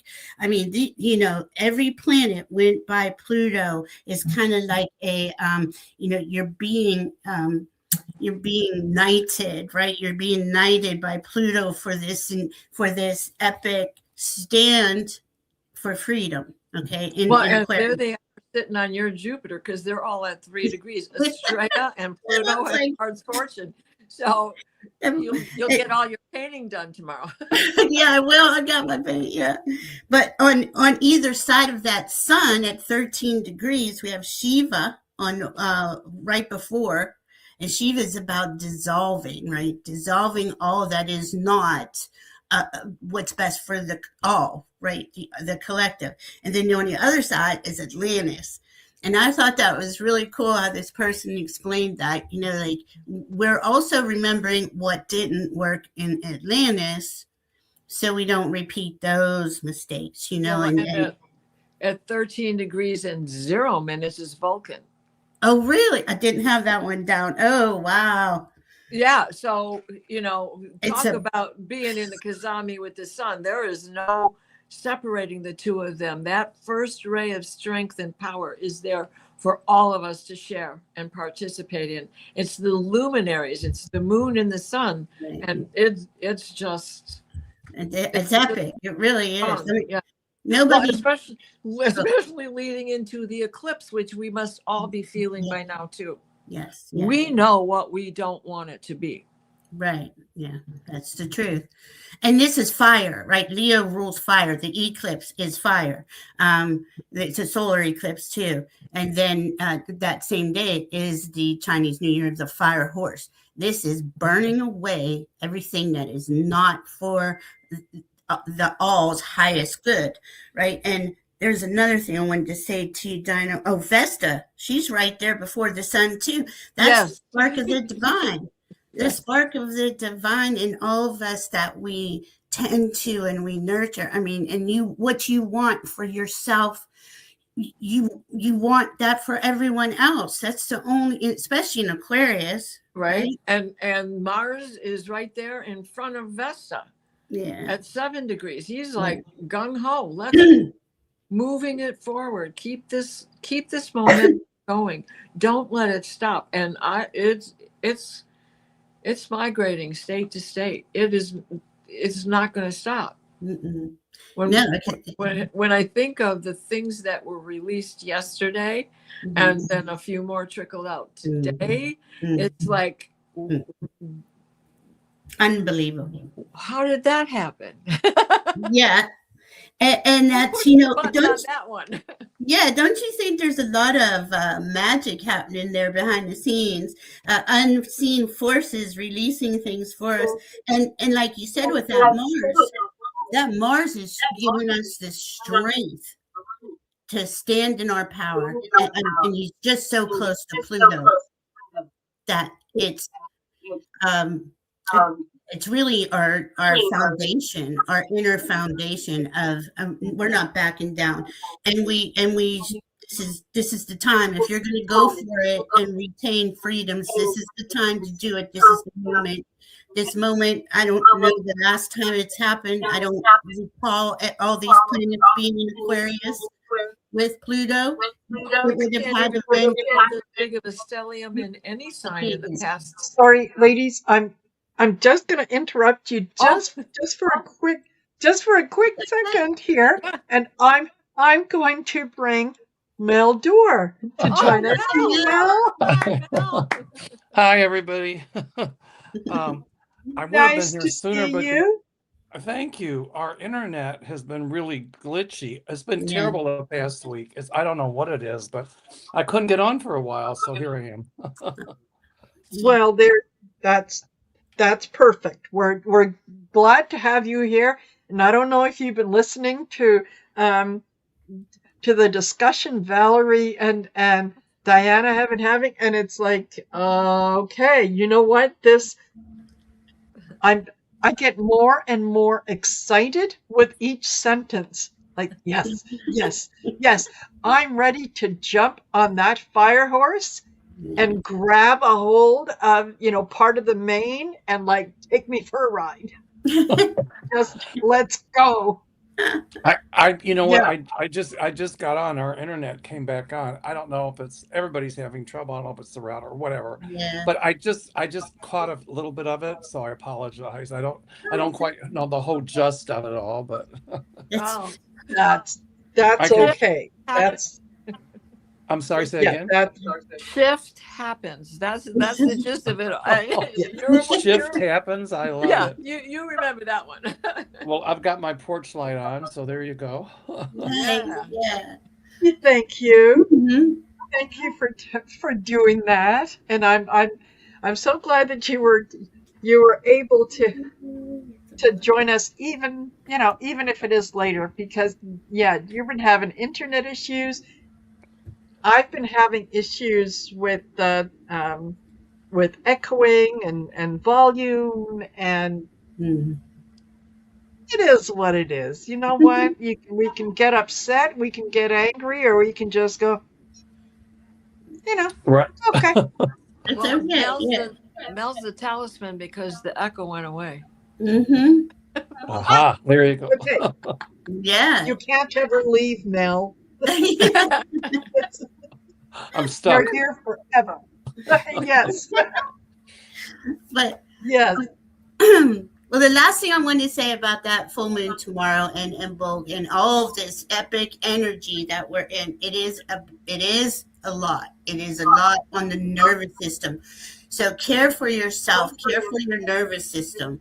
Take breaks, drink water, and meditate, exercise, go for a walk, be in nature, anything, because as all this is going on, we're all being we're all ascending one, and all of our systems are being upgraded by the sun. The protons, neutrons, our carbon bodies are going to crystalline. So there's a lot going on. It's the humans are so resilient. I just love watching how strong we are, really. You know. Well, and all of this pile up of planets in Aquarius. Look at Sicily. Sicily has fallen apart. Sicily is losing inches, not just inches, feet, yards. The shoreline has disappeared, and there's this big cliff with half the city of Sicily at the bottom of the cliff. And all of the earthquakes and the volcanoes and one of the fault lines in California, off the coast of California, is missing, where the three come together. One of them is missing. It's I heard that. Yeah, one of them has gone lower below, and San Andreas is there, and another one is there, but the third one that intersected has now disappeared, has now gone lower. So is this why Sicily is losing so much of itself? And that's an Aquarius thing too. Well, Uranus rules Aquarius, and that's shocks, surprises, earthquakes, volcanoes, all that stuff. And I see the sun is oops, I think you got taken off. I know. I was having a hard time with my stuff earlier, but I'm sure we all are. Yeah. Got the cyclone. Yeah. Well, Yeah. let's hope that he comes back. Yeah. Okay. Yeah. You guys go ahead, and if he comes, okay, you watch for him, and then we'll be quiet when he gets here so he can talk. Yeah. Yeah. Go ahead. Yeah. So this is. I mean, we're making history. These aspects, they can't even find a time when Neptune and Saturn were at 0 degrees Aries. That doesn't happen until the 20th of February. I mean, thousands and thousands of years. It's a new era because of its being on that 0 degree Aries is a world point. It's technically 0 degree Aries is spring equinox. It's the beginning of the new. It's the planting of the seed. There you are. Yeah, I got kicked off for a second to come back on. I'm telling you, the internet. Well, we're going to be quiet so you can do some talking. No. Just in case it happens again. Let me just try one thing here. You guys go ahead. I'm just trying to get the bugs worked out of this. Okay. Oh, that's okay. Yeah.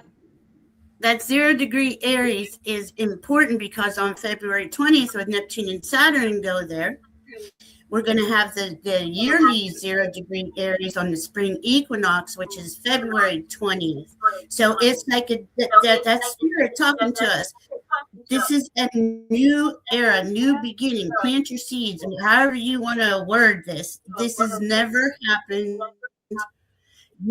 in our lives, and it hasn't happened in thousands and thousands of years. So we're creating all this. So as the old era is dying and dissolving, we're creating the new. It's just happening simultaneously, and that's the hard part, because we're in the chaos. We've been in the chaos for a while, and this is why it's important in March. So we're not getting away from any of this very fast, right? We got the solar eclipse coming, and then the lunar eclipse comes on what, March 5th? Oh, whoa. Is that right? I will be in March Iceland. 3rd. I'll be in Iceland for the eclipse in August. I'm excited. Ooh. Oh my gosh. When the one happened here, it was about 4 or 5 years ago. Gary and I went, and it was raining and overcast. So we were at the Walter Cronkite Center, whatever state that's in, I forget. It was longer than that, maybe. But anyway, it was funny because, it was rainy, but we experienced the eclipse. We just didn't get to see the sun eclipse, but it got dark. So then I was last year in Carbondale, Southern Illinois, and it was kind of rainy the night before. The next day, the weather was beautiful. And it's just something to see when you see that, we had the goggles we were through, but during totality, because the corona of the sun, and that total eclipse was incredible. People were crying. It was, the energy was awesome. So Iceland, I think, is a lot of fun, but I can say that when I've experienced eclipses, they brought lots of positive energy for me, lots of fun, positive things. Yes. The sun is the giver of life. And, yes. I think maybe we look at it in that aspect, then it's about rebirth and about new beginnings and uplifting the energy. I mean, look at the energy of what the people in Minnesota, for example. What happened there was horrific, but people got together peacefully and under their constitutional right to do so, peaceful assembly. And the National Guard was out there handing out donuts and coffee to the people who were peacefully assembled. And it was horrible that those people got killed. It was just horrific. But how people, the citizens band together to stand up against negativity, and it's catching all over. So what we're doing, I think, with the shine your light and the uplifting, it's catching on all over. Right. And I just see it snowballing, and that's so exciting. It's like an eclipse. It's just so incredible, the energies of people banding together. So will people want to give up? I say no, don't. Look, feel the energy of all being together. It is such a good feeling to be so joyful, to be so and to be joyful, I guess, joyful, happy, looking forward.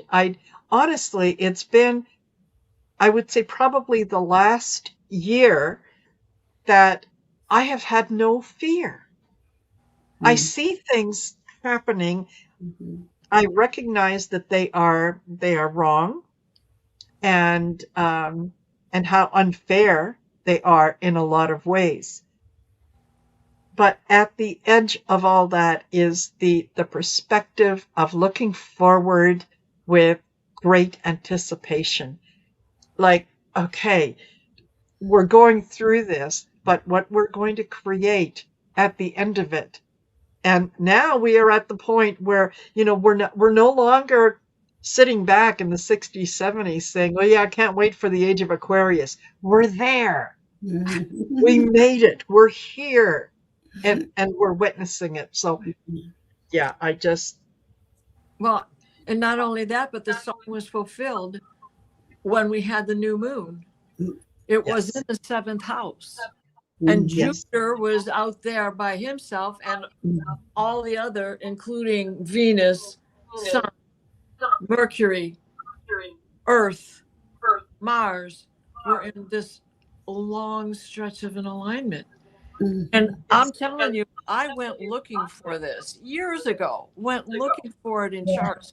When's the moon going to be in the 7th house? When is this going to happen? And there it was. It happened at the new moon. Yes. Yeah. It's encouraging. It's encouraging. And, I hope that when we are through this, I don't think that I ever see myself saying, oh, okay, I'm not sure that we need the Shine Your Light event anymore. Oh, we need it all the time. Oh, no. Yes. Yeah. I'm going to have to leave it to someone in my will. Let's put it that way. You were talking about fear, and I find people in this country getting locked into fear. And when and I tell this story a gazillion times, you probably heard it before, but when I had cancer, when I was first diagnosed, I was petrified. Very few people knew about it. Linda Grindle took me off a lot of ledges during that period, but I was petrified. And I kept saying to Spirit, give me something, and it just seemed like it was the lowest ebb, and I thought, I'm not getting any messages from Spirit, nothing. And all of a sudden, it hit me. It came through clear as a bell. Don't let the fear stand in front of you and hold you back. Let it get behind you and push you forward. I love that. And I got through it. And telling myself I didn't need to be a victim to cancer. I had cancer, but I wasn't cancer. And this country has a cancer in it. And we don't have to be the victim to cancer or be cancer. I think all of us speaking up with this positive energy we're doing and standing up for ourselves and not letting the fear stand in front of us, letting it push us forward, will get us through this. This dark night shall soon pass. And I feel a shift of the energy already. Do I get angry about what's going on? Absolutely. Do I scream at the TV? Absolutely. Do I get fearful? Occasionally, but I remember what Spirit told me. And that's my message to everybody out there in any aspect of life. When you want to give up, when you're still fearful, let it get behind you and push forward. And Marina, I like when you said that you're not living in fear, because they want us to stay in fear, and we're stepping out of that. Will you say that again? I want to write it down. Don't let the fear stand in front of you and hold you back. Let it get behind you and push you forward. Love it. Yeah, and we know it's a psyop, right? The only way that they can gain traction, which they lost, in my opinion, already, is by putting fear out every second of the day. And it's all for all, and it's crazy, and you're like, but we know that there's fake MAGA chatbots. We know that there's all these different psyops going on. One of them is called, oh goodness, what's it called? AstroTurfing. This is a plan. It's, they're playing for their project and all that, but the human spirit is throughout the world. The world is supporting us. We don't get to see a lot of that footage, but they're standing up for us. And yes, and the U.S. isn't the only country that is going through this. Right. Every country is going through it to some degree. It's just that, the U.S. is the biggest, the largest, the loudest, the whatever, right? So And that's not by accident. That is absolutely by design. That's the way that it had to be. And I'm sure that, you've heard me say it before, that as a human being, I have no regard for the orange Cheeto. As a spiritual being, I can appreciate that he was the only one that could have brought all this about. I think that it needed that special kind of personality in order to bring it about. So spiritually, I can say, okay, I understand what you're doing. Beautifully So said. I don't need to have that vitriol, that hate in me, Right. in that I can, yeah, Right. okay, you know Because what? we can hate what he does. We can Yes. strongly Yes. dislike what he does. Yes. But if we start hating each other, whatever their affiliation, then Yes. that's what he wants, and that puts us on his level. And I That's refuse to go to that level. And Exactly. When I And he- saw Carney in Canada speak, sorry, at Davos or whatever, and he talked about the storekeeper sign in the window, and he was talking about like what Trump, we all put our signs in the window because that was the thing we were supposed to do. And then one day, the storekeeper took a sign out of the window because he didn't agree with what was going on. And Carney said, "We're taking our sign out of the window." And that was so powerful that we don't have to put a sign in the window. We can take it out or put a sign up that says on strike. Yes. well, we can Yes. sympathize with the little child in him that never healed, the wounded boy that is still within him. But he had a choice to make. As an adult, he got himself where he is. But I think what Carney said was a message for us all to take our power back and not let anybody Exactly. Yes. Yeah. And that's And what we're doing. like he said, you're either at the table or you're on the menu. Right. Yeah. Yeah. And it was a brilliant speech, and Yeah. John's speech was brilliant. I don't want to get overly political here, but Trump is being a bully. And I think the message to us all is, number one, let's don't take our freedom for granted or our democracy. Very precious things. But number three, we don't have to succumb to the bully or the bully thugs. And we're standing up in peace and harmony, shining our light, and it's working. It doesn't seem, but it's working. And that's the syndrome. That's the syndrome that he's in.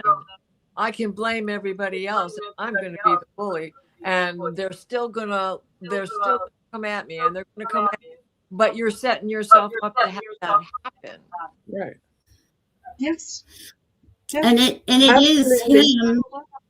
Like he's the face of the patriarchy dying. Somebody had this Oregon Valley girl just said that, and Diana and I have alluded to this quite a few times over the years, where this is the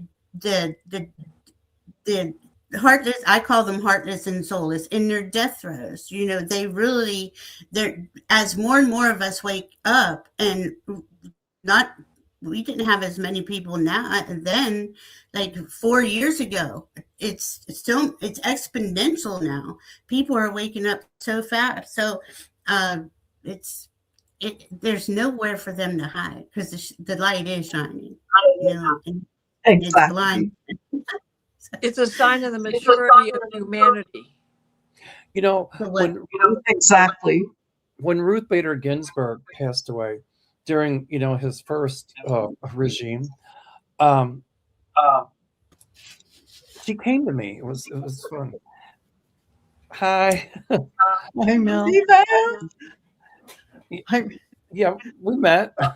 Yeah, we've been on shows before.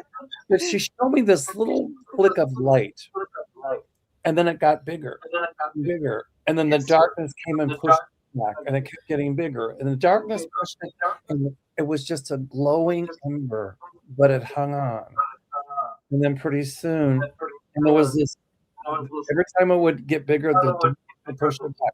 But each time it came back, the light spread, and the light spread, and the light spread. Oh, I wow. thought she was talking about his first presidency, but she was talking about now.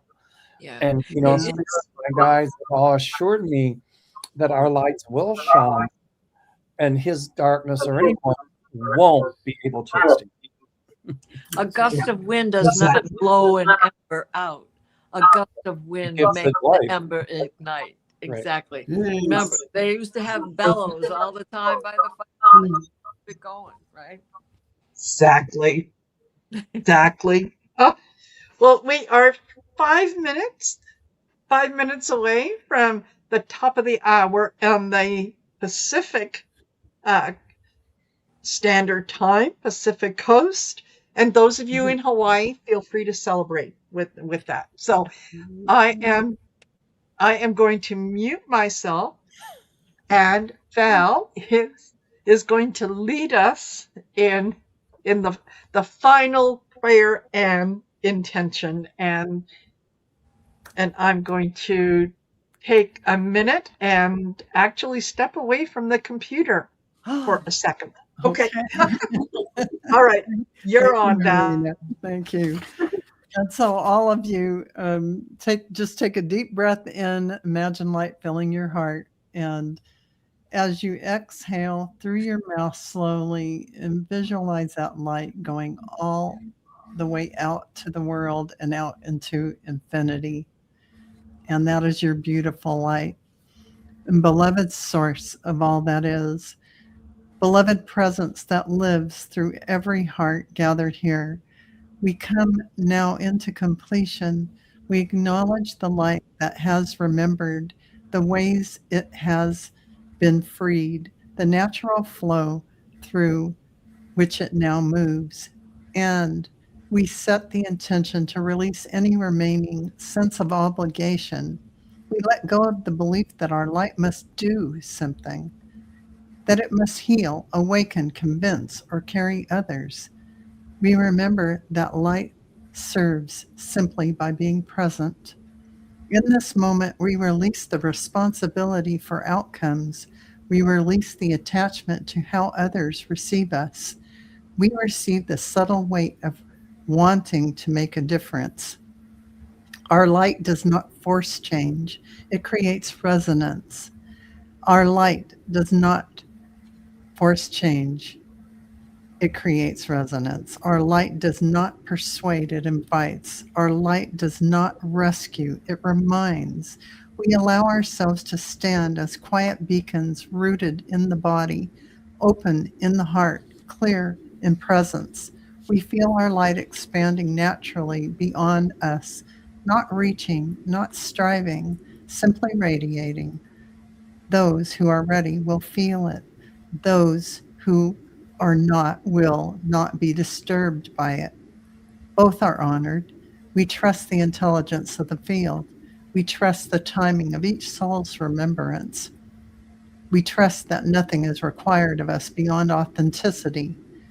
As we prepare to move back into our lives, we anchor this knowing gently into the body, that we do not carry the world on our shoulders, that we are not responsible for awakening anyone, that our light is already doing what it came here to do. We affirm quietly within, I allow my light to serve without effort. I release responsibility for outcomes. I honor my sovereignty and the sovereignty of others. I move forward grounded, whole, and at peace. We take a final breath together, feeling the field seal softly, complete yet open, present yet free. And so it is, anchored in the earth, aligned with source, carried forward with grace.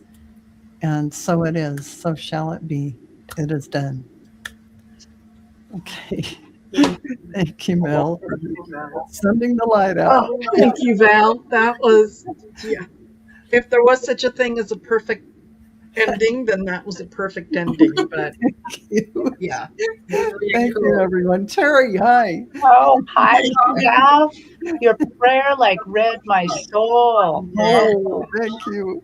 It's been so long. I'm so glad to see you. And Valerie and Diana and Mel and Marina, all of you. I'm going to leave you here for the rest of the show. And yeah, thank you, everyone. Thank you, Val. Bye, Thank you, everyone. as always. See you later. Hello, Terry. How are you? Oh, I am doing really fine. I am so happy to be here, and I've been that prayer just helped so much. I know.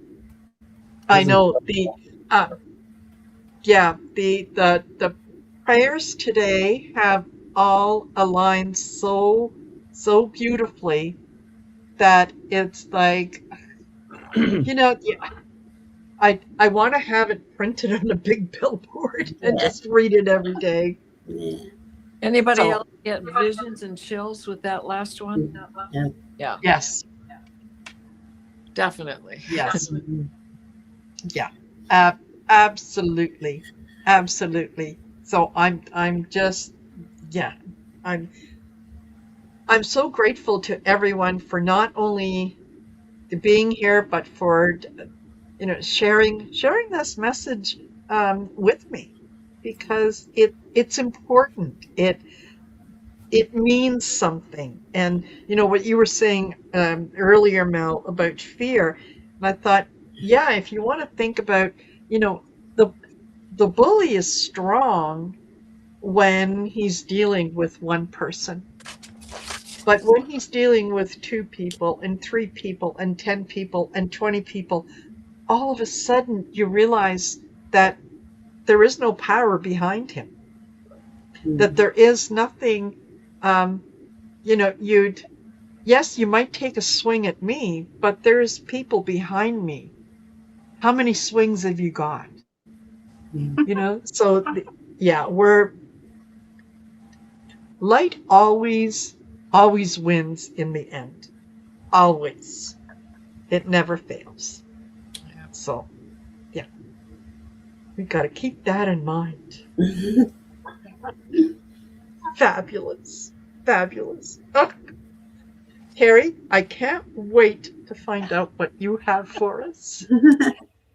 Well, I am. I was really happy that you asked me and to come in and do these. And like often happens, they decide what I'm going to do. And this time they have not. I'm not doing an Akashic healing, which is what I usually do. And I'm not going to do an angelic healing. They have asked me to do a spiritual journey instead that leads to healing. Okay. So I just want to pause a second here. Let me just let you know, I am going to mute myself. So you carry on, and hopefully that will take out any interference with the volume, sound, and so on. So yeah, I'm going to mute myself and take it away. Okay. Well, thank you, Marina. I could hear myself echoing, and I thought, what can I do to stop that? But anyway, so we're going to go on a spiritual journey. And I hope we can do this in a fairly timely manner. But, I hope everybody can stay a little bit over if that it takes a little bit longer. When I was preparing for this and talking with my guides, one of the things that, just so many terrible things are happening right now. And, I thought, what do people really need? What do people need right now? And I asked them to think about what do people need? What are they really looking for right now? And what is the most important thing? And so one of the things they told me was that people want security, stability, and peace. And so this journey is based on us receiving those things. So, just a little bit of housekeeping here. So, it would be good if people were in a relaxed position, just sitting or lying down or doing however you want to do that, you're going to be relaxed. You're probably going to want to close your eyes so you can kind of join the stream, the flow of the prayer. Probably chatting won't, will take people out of the thing. So what I would hope people would do is if they join this journey, that they will make note of some of the things they see and experience so that we can talk afterwards about it a little bit. I recommend it, so I hope people have a glass of water near them so that they can hydrate after this. I find people always need to hydrate after this. And I was hoping people also had maybe their favorite crystal. I love selenite. I don't know why. It just feels so clean to me. So, have a good crystal by you or in your hand, have some water. I was also kind of hoping people might go out to their yards and get some greenery that smells. I have cedar here and pine. And I was hoping if you didn't have that, even, a few herbs from your kitchen, a couple bay leaves or something, and that would make your area smell good. Okay, so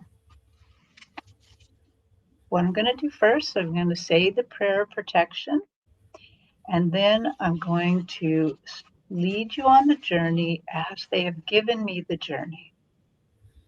We are surrounded by the pure white light of divine source. We access Metatron's grid of opalescent light to help us connect more firmly to our higher selves. We ask Archangel Michael to protect and guide us as we call forth all of our angels, guides, beings of light, ascended masters, councils, and Akashic Records masters to assist us now to receive information of the highest truth, the highest frequency of light and love, allowing us to receive exactly what we need for our greatest good and the greatest good of humanity. Thank you. Okay. So let's take some deep breaths. And like always, I want you to take a deep breath in. I want you to hold it a second. I want you to blow it out longer than you took it in. We'll do about 3 of these. So a deep breath in, blow it out. You don't have to follow mine. If you need to take a breath sooner, that's okay. Another breath.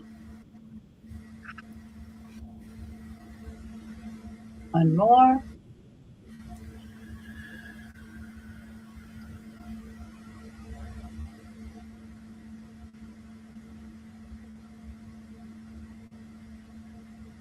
So before we go on this journey, we're going to check in with our chakras. This will be fairly quick. I want to start and just make sure they're all turned on and they're all ready to go to help us on this journey. All on the root chakra, please turn on and power up.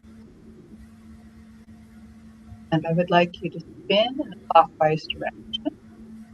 And I would like each chakra to spin about the same so that we're in balance the whole time. Now, sacral chakra, please power up, turn on, and help us on this journey. Solar plexus, please power up, turn on, and help us with this journey. Now we move to the heart chakra. Heart chakra, please power up.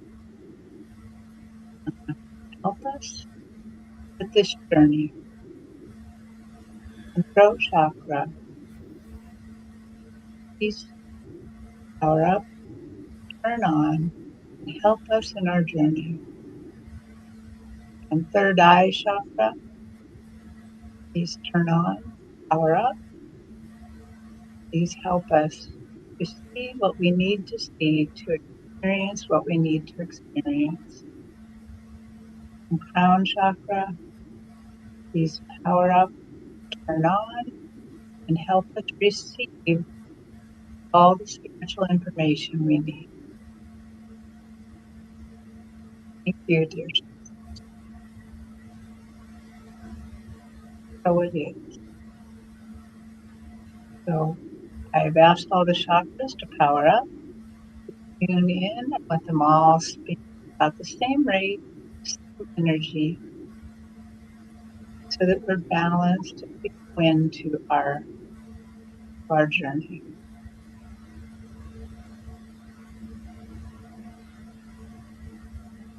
So I also want to let everybody know you should use your own clairs.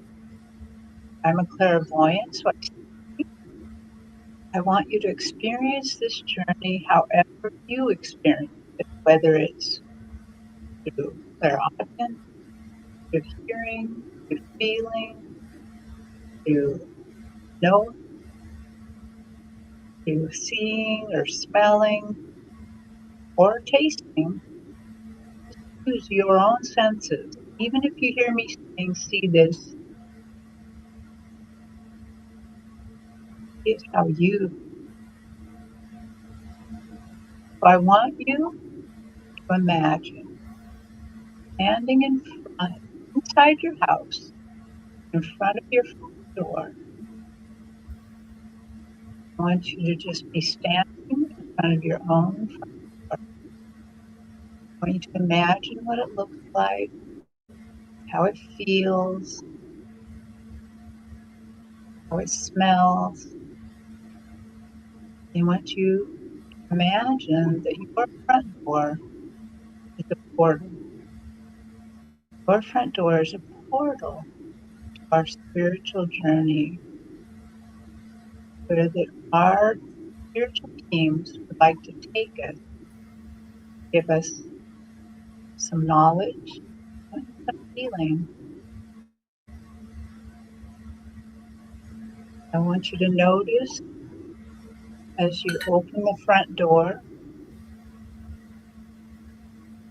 it's a little bit foggy. A little bit foggy as you open.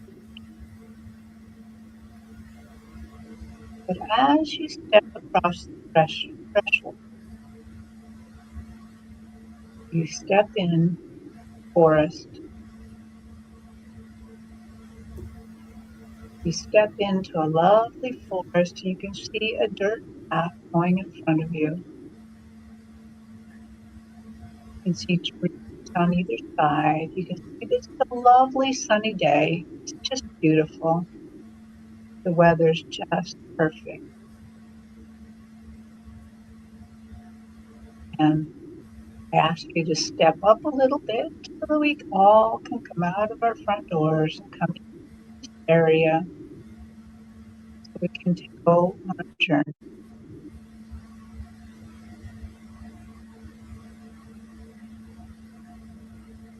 And as we're standing here, I see an orb of light come toward us. And the orb is speaking to us through just telepathically, through claircognizance, or just telepathically letting us know to follow them, follow the orb of light. And so it starts floating down the path. So we start walking behind the orb, following it. Our feet touching the dirt. It's a nice path. It's kind of broad, so you can walk with your friend if you wish. We have to step over roots once in a while. They're in the way. Right now, the path is fairly flat. It's not too upwards. We're just walking through the forest, and take a look to the right and the left. Kind of see what you can see, and then kind of note what you see for later on. And the path starts going upward a little bit, and we have to scramble over some big roots. And then as we're kind of over the roots, the path kind of flattens out again. And I notice to the right that the forest is more dense. But if I look to the left, it kind of slopes down, and there's a glade that's kind of open to the elements. And so I see that it's filled full of young grasses and wildflowers. And I see butterflies and bees moving around, pollinating the grass. And it looks so peaceful. And it has such pretty sunlight on it. And then I remember we're supposed to follow the orb, so we'll keep walking. And up ahead, I see some stone walls. They're just short walls. They're kind of waist high, and there's some stacked stone. And I notice that the stacked stone kind of form a big oval. And there's an opening into the oval. And the orb goes in there and invites us to come in. And as it does, it becomes a being of light. And you can see the full light body. And it's so welcoming. It lights up this area, this stone patio. And I notice that there is a wooden bench running all along the side of this area. And the being of light invites us to find a place on this bench and to go over to that area and sit down a moment. And he asks us to take off our baggage. And I find that I have a backpack on, and I stand up and I take my backpack off and I put it on the bench. And he invites all of us to take off our baggage, whether it's purses or totes or boxes or pockets or anything that you're carrying, you find that you're carrying with you. Even if that thing that you're carrying with you is worry or fear or a conundrum that you're having a hard time solving, just put all of the baggage on the seat, on the bench.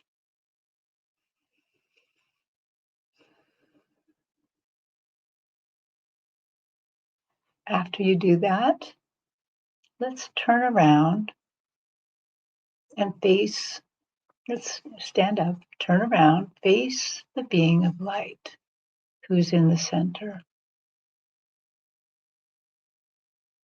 So, being of light, what do you have to tell us?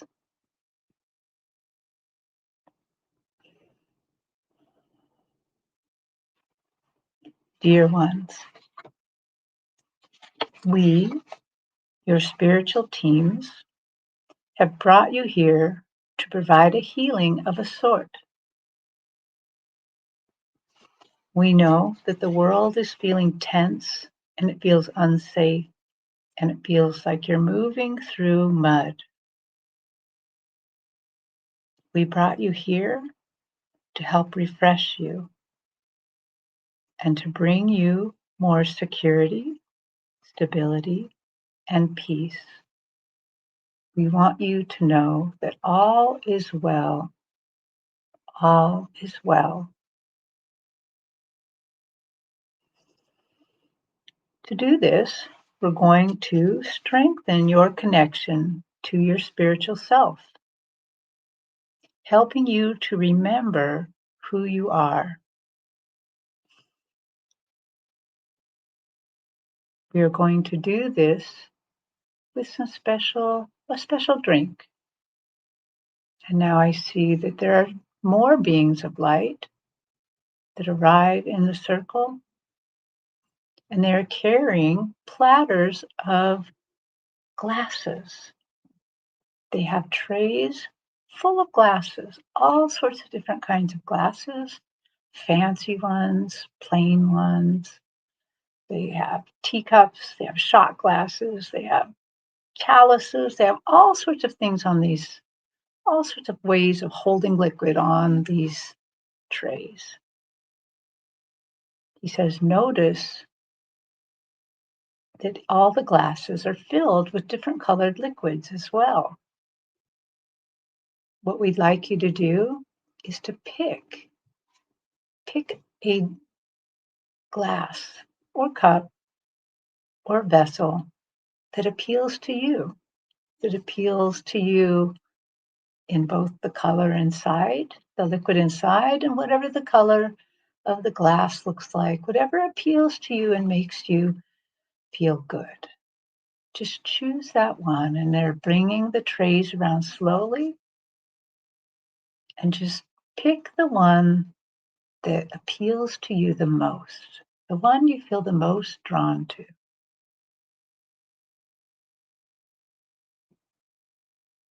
I've chosen a teacup, a little blue and white one. And I've noticed when I look into it, it has green liquid in it, kind of a springy green liquid. So take a moment and try to look, feel, smell what you have chosen today.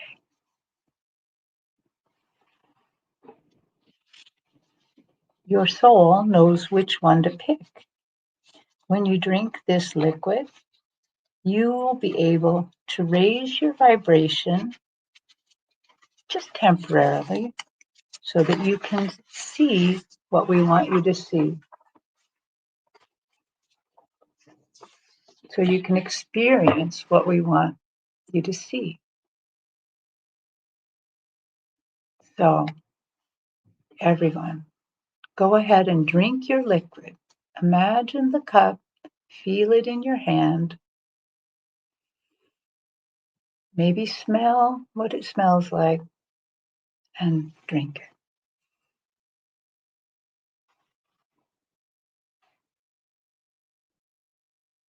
And just feel what it feels like when that holy liquid goes into your body. Do you feel refreshed? Do you feel tingly? Do you feel suddenly full of power? Just note how you feel.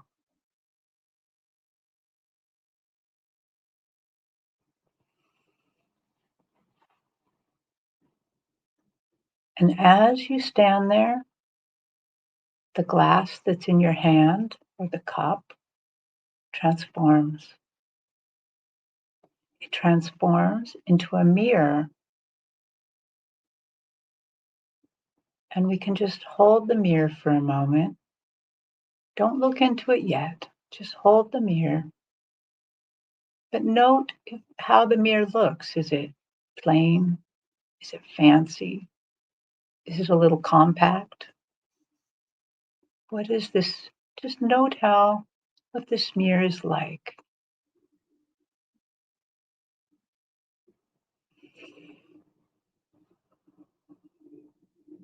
Dear ones, I just a moment, you will look into the mirror and you will experience how we, your spiritual team, sees you. You might see a vision, you might hear something, you might feel something, but you will see how we, your spiritual team, sees your precious soul. So take a deep breath. Go ahead and hold up the mirror and take a look. And I'm just going to pause here for a moment for you to look.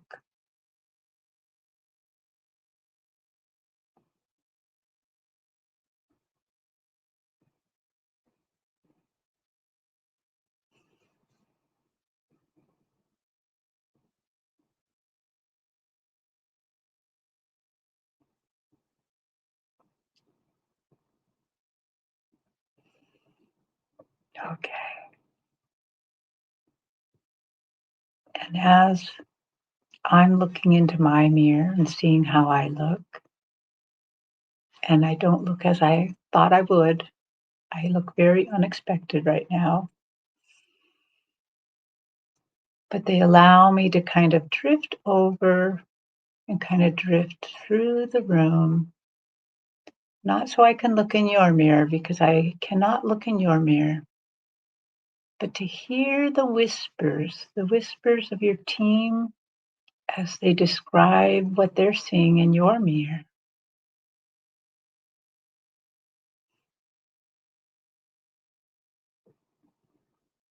And I hear the guides saying, little whispers, oh, she's so childlike. She's clever. He's wise. He's fun. What a curious soul. They're studious. They're lovable. Oh, this one is so dynamic. And the whispers go on and on and on. Please know that they love you very, very deeply.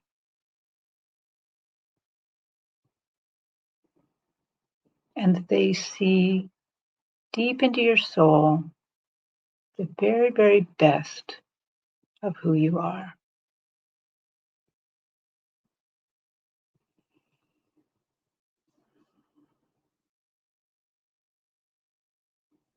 And the guide begins to talk again. The being of light says, this is your gift. Whenever you're feeling down, unworthy, or scared, or just that the world is out of control, remember this moment. Remember how we see you, our most beloved charge. We are so blessed to serve you. We are so blessed to be with you as you do this lifetime journey.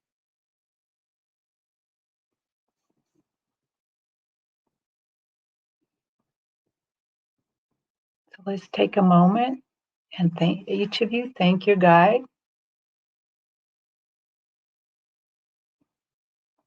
And now it's time to go back.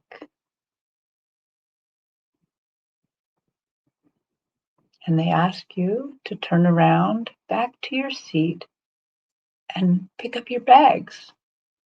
We don't want to forget our bags. But notice how your bag is. Notice if your bag seems lighter, if your baggage seems fewer, if it's changed colors, if it's changed density at all. Just notice your belongings. And let's pick it up. And the being of light turns into an orb. And we're going to follow it out of this oval space back into the forest. And so, if you're ready, let's follow the orb. And as we leave the oval and turn left to go back where we came from, we just start walking through the forest.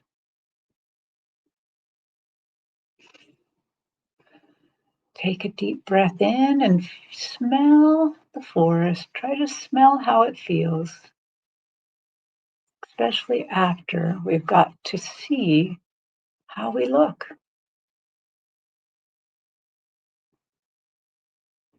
And we go through the forest. We climb over that great big root that we had to go over. And we go down and back. I can see the little glade that we saw before. I see a little fox there in between the flowers. And as we follow the orb, we come back to the clearing where our front door, our own, very own front door, stands.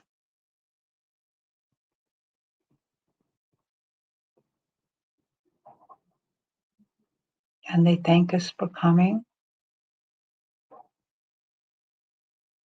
They bid you farewell just for the moment.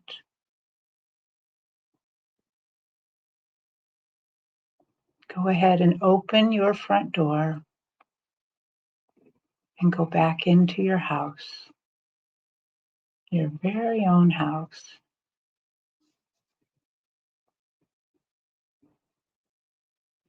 Now take a deep breath.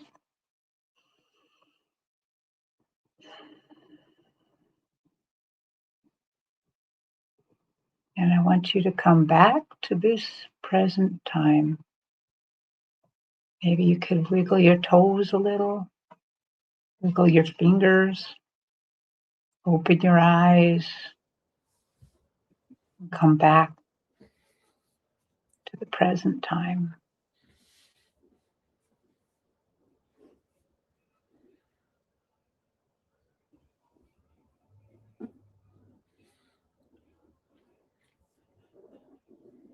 Okay.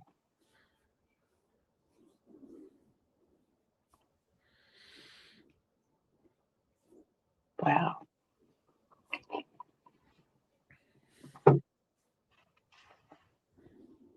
I thank you so much for going on this journey with me.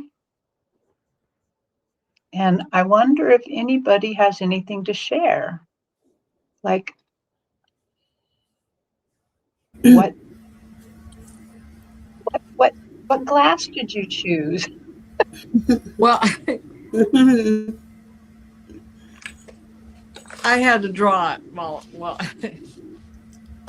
So the first thing that came in were these swirls of like dancing flames, but they were blue, like a gaslight.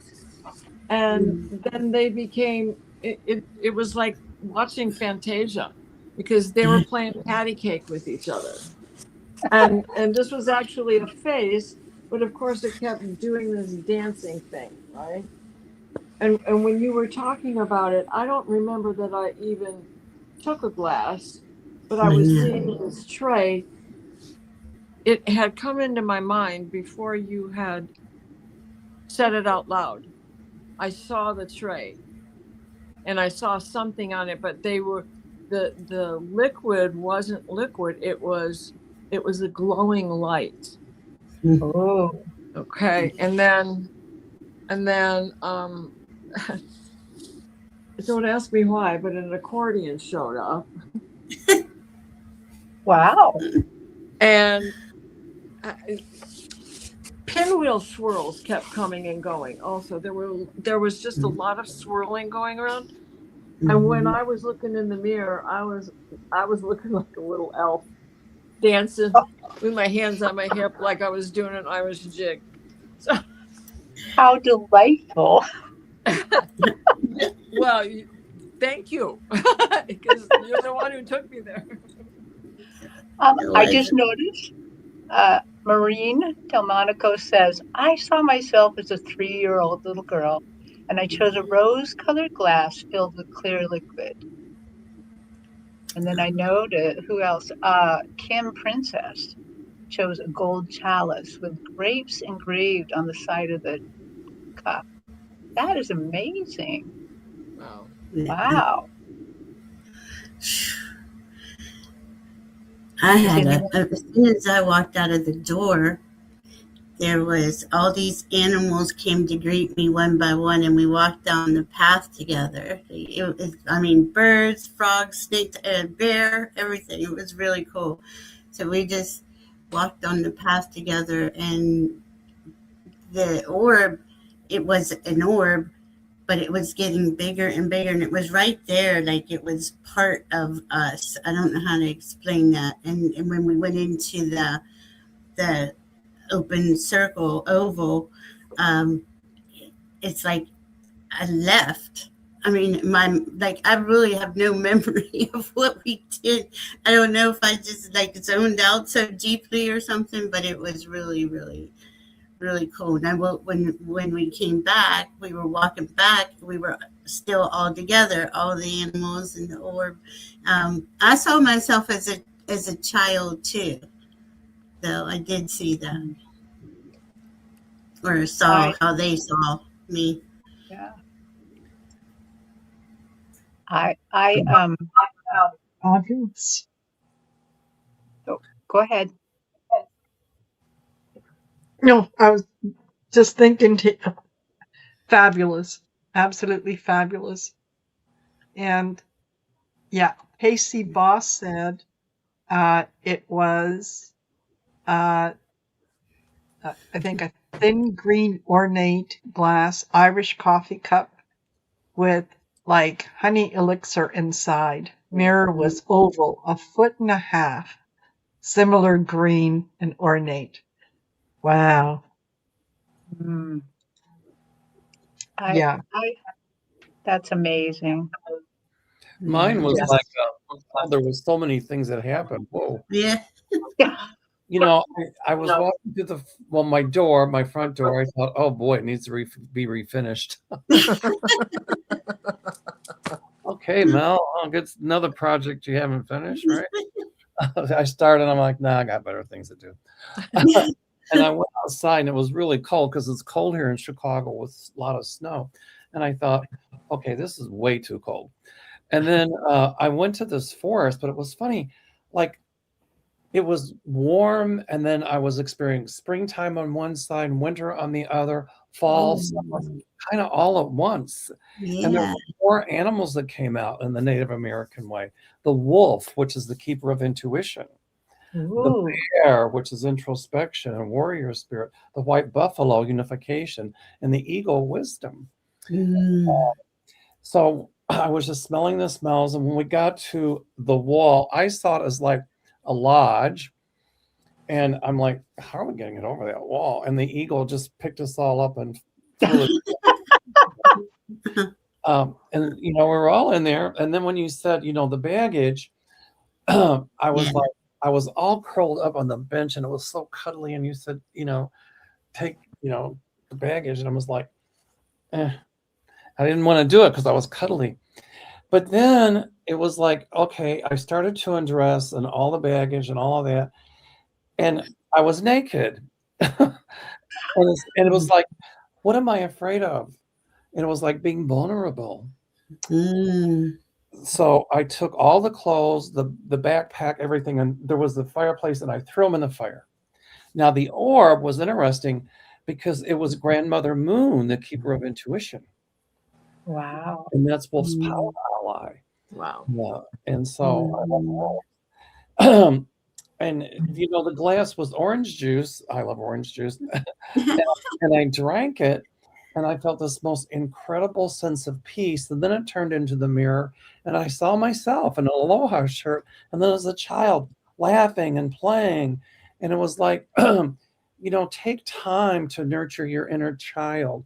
Take time to listen to your intuition. Take time to, you know, honor Grandmother Moon, grandfather sun. and the things on the planet and stay connected with the Earth Mother. And that's what I got out of it. And then it was pretty incredible. So. That's amazing. I think we all can learn from your journey a lot. Yeah. Yes. Yeah. Yes. Out of it. And that's, you know, that's what I always hope is that people, when they go on the journey, that they make it their own. And the other thing that happened was when you pick your backpack up again, I can't. I burn it. I don't want to think about it. I'm done with all that. Done, yeah. I don't even want any pockets. I don't want anything to put anything in. I just wanted to get back to my front door then. Yes. Yeah. Absolutely. Beautiful. As you were saying about picking the glass, excuse me, and the first thing that came to mind is, yes, this beautifully ornate little teacup, and in kind of a gold rim, but this beautiful turquoise on the inside and the outside. And I thought, oh, but it's a teacup. It should be a glass. But I thought, no, never mind. I'll stick with it. And about the same time that you said, and I'm going to pick a teacup, I thought, see, okay, yeah, this works. Already did. Yes, yeah. And and when I went to look at the liquid, what the color, what got me first was the scent of chamomile. And I thought, oh, this is so soothing. It's so nice. And as I started to drink it, it was just the perfect temperature, you know. You didn't have to blow on it. You could just really, really enjoy it. And when I looked in the mirror, I thought, ooh, who is that? Because I didn't look like me at all. I had a very almost a sculpted face, but very, very pale with just kind of straight white hair. Almost otherworldly. Like I could recognize that it was me. It didn't look like me, but it felt like me from maybe another universe. And it was just such a lovely feeling that, yeah, when you said we're leaving, and I thought, no, and you can't make me. I'm going to stay here. Oh, that's so funny because I heard that coming in. No, you can't make me. I don't want to. You can't make me. Oh, there you go. You were picking up on it because I thought, no, I like it here. This is nice. And I forgot about the wall, but I did see one, and it was made out of fieldstone. You know, just yes, it was awesome, and it was only hip high. If it was even that. Yeah. That's kind of what I saw. Yeah. Yeah. I've actually done an exercise like this before, and but I didn't see myself the same way this time. They showed me I was a standard poodle puppy. You know how they do the play bows and stuff, and I thought, what does that mean? But I think I'll figure it out later. Well, dog in the Native American way is man's or person's best friend. Yes. But you know, dog is loyal, fiercely loyal. You know, but yet, you know, dog can take a beating and still want to be loyal to a point, but then dog shows its teeth and snarls. So it's about, you know, it's about dog being protective and setting boundaries as well. So it's kind of about boundaries and all of that stuff. Ah, interesting. Thank you. And then there's the poodle with curly hair. Yeah. And I got curly hair. Oh my gosh. I missed the curly hair already. Uh-huh. Yeah. So a beautiful, beautiful little adventure. And just so very soothing and Peaceful. yeah, and very much like you, Mel, when it came time to, pick up the whatever it was. I thought, I don't need that. Like, okay, can't I just, okay, I'm just going to imagine that it's a purse and I'm just going to pick up a purse. But there really wasn't any attachment to whatever I had taken off. It was like, yeah. Well, if you've ever seen an old accordion and the big box that they came, my mother had a Wurlitzer.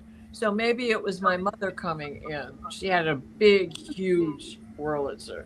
I mean, that thing had to be 85 pounds. How you played that, I don't know. Mine was funny. Pick up your stuff. I'm like, and your clothes. I'm like, oh, your backpack. And I thought, wait a minute, I burn it. I don't have any clothes. Back to my front door and it's cold. Then I thought, but I can make myself a new set of clothes. Well, I just love that we all hung out in the woods with a naked male door. It wasn't pretty. I go to the doctor and he says, take your clothes off. The nurse and I need a good laugh. So it wasn't.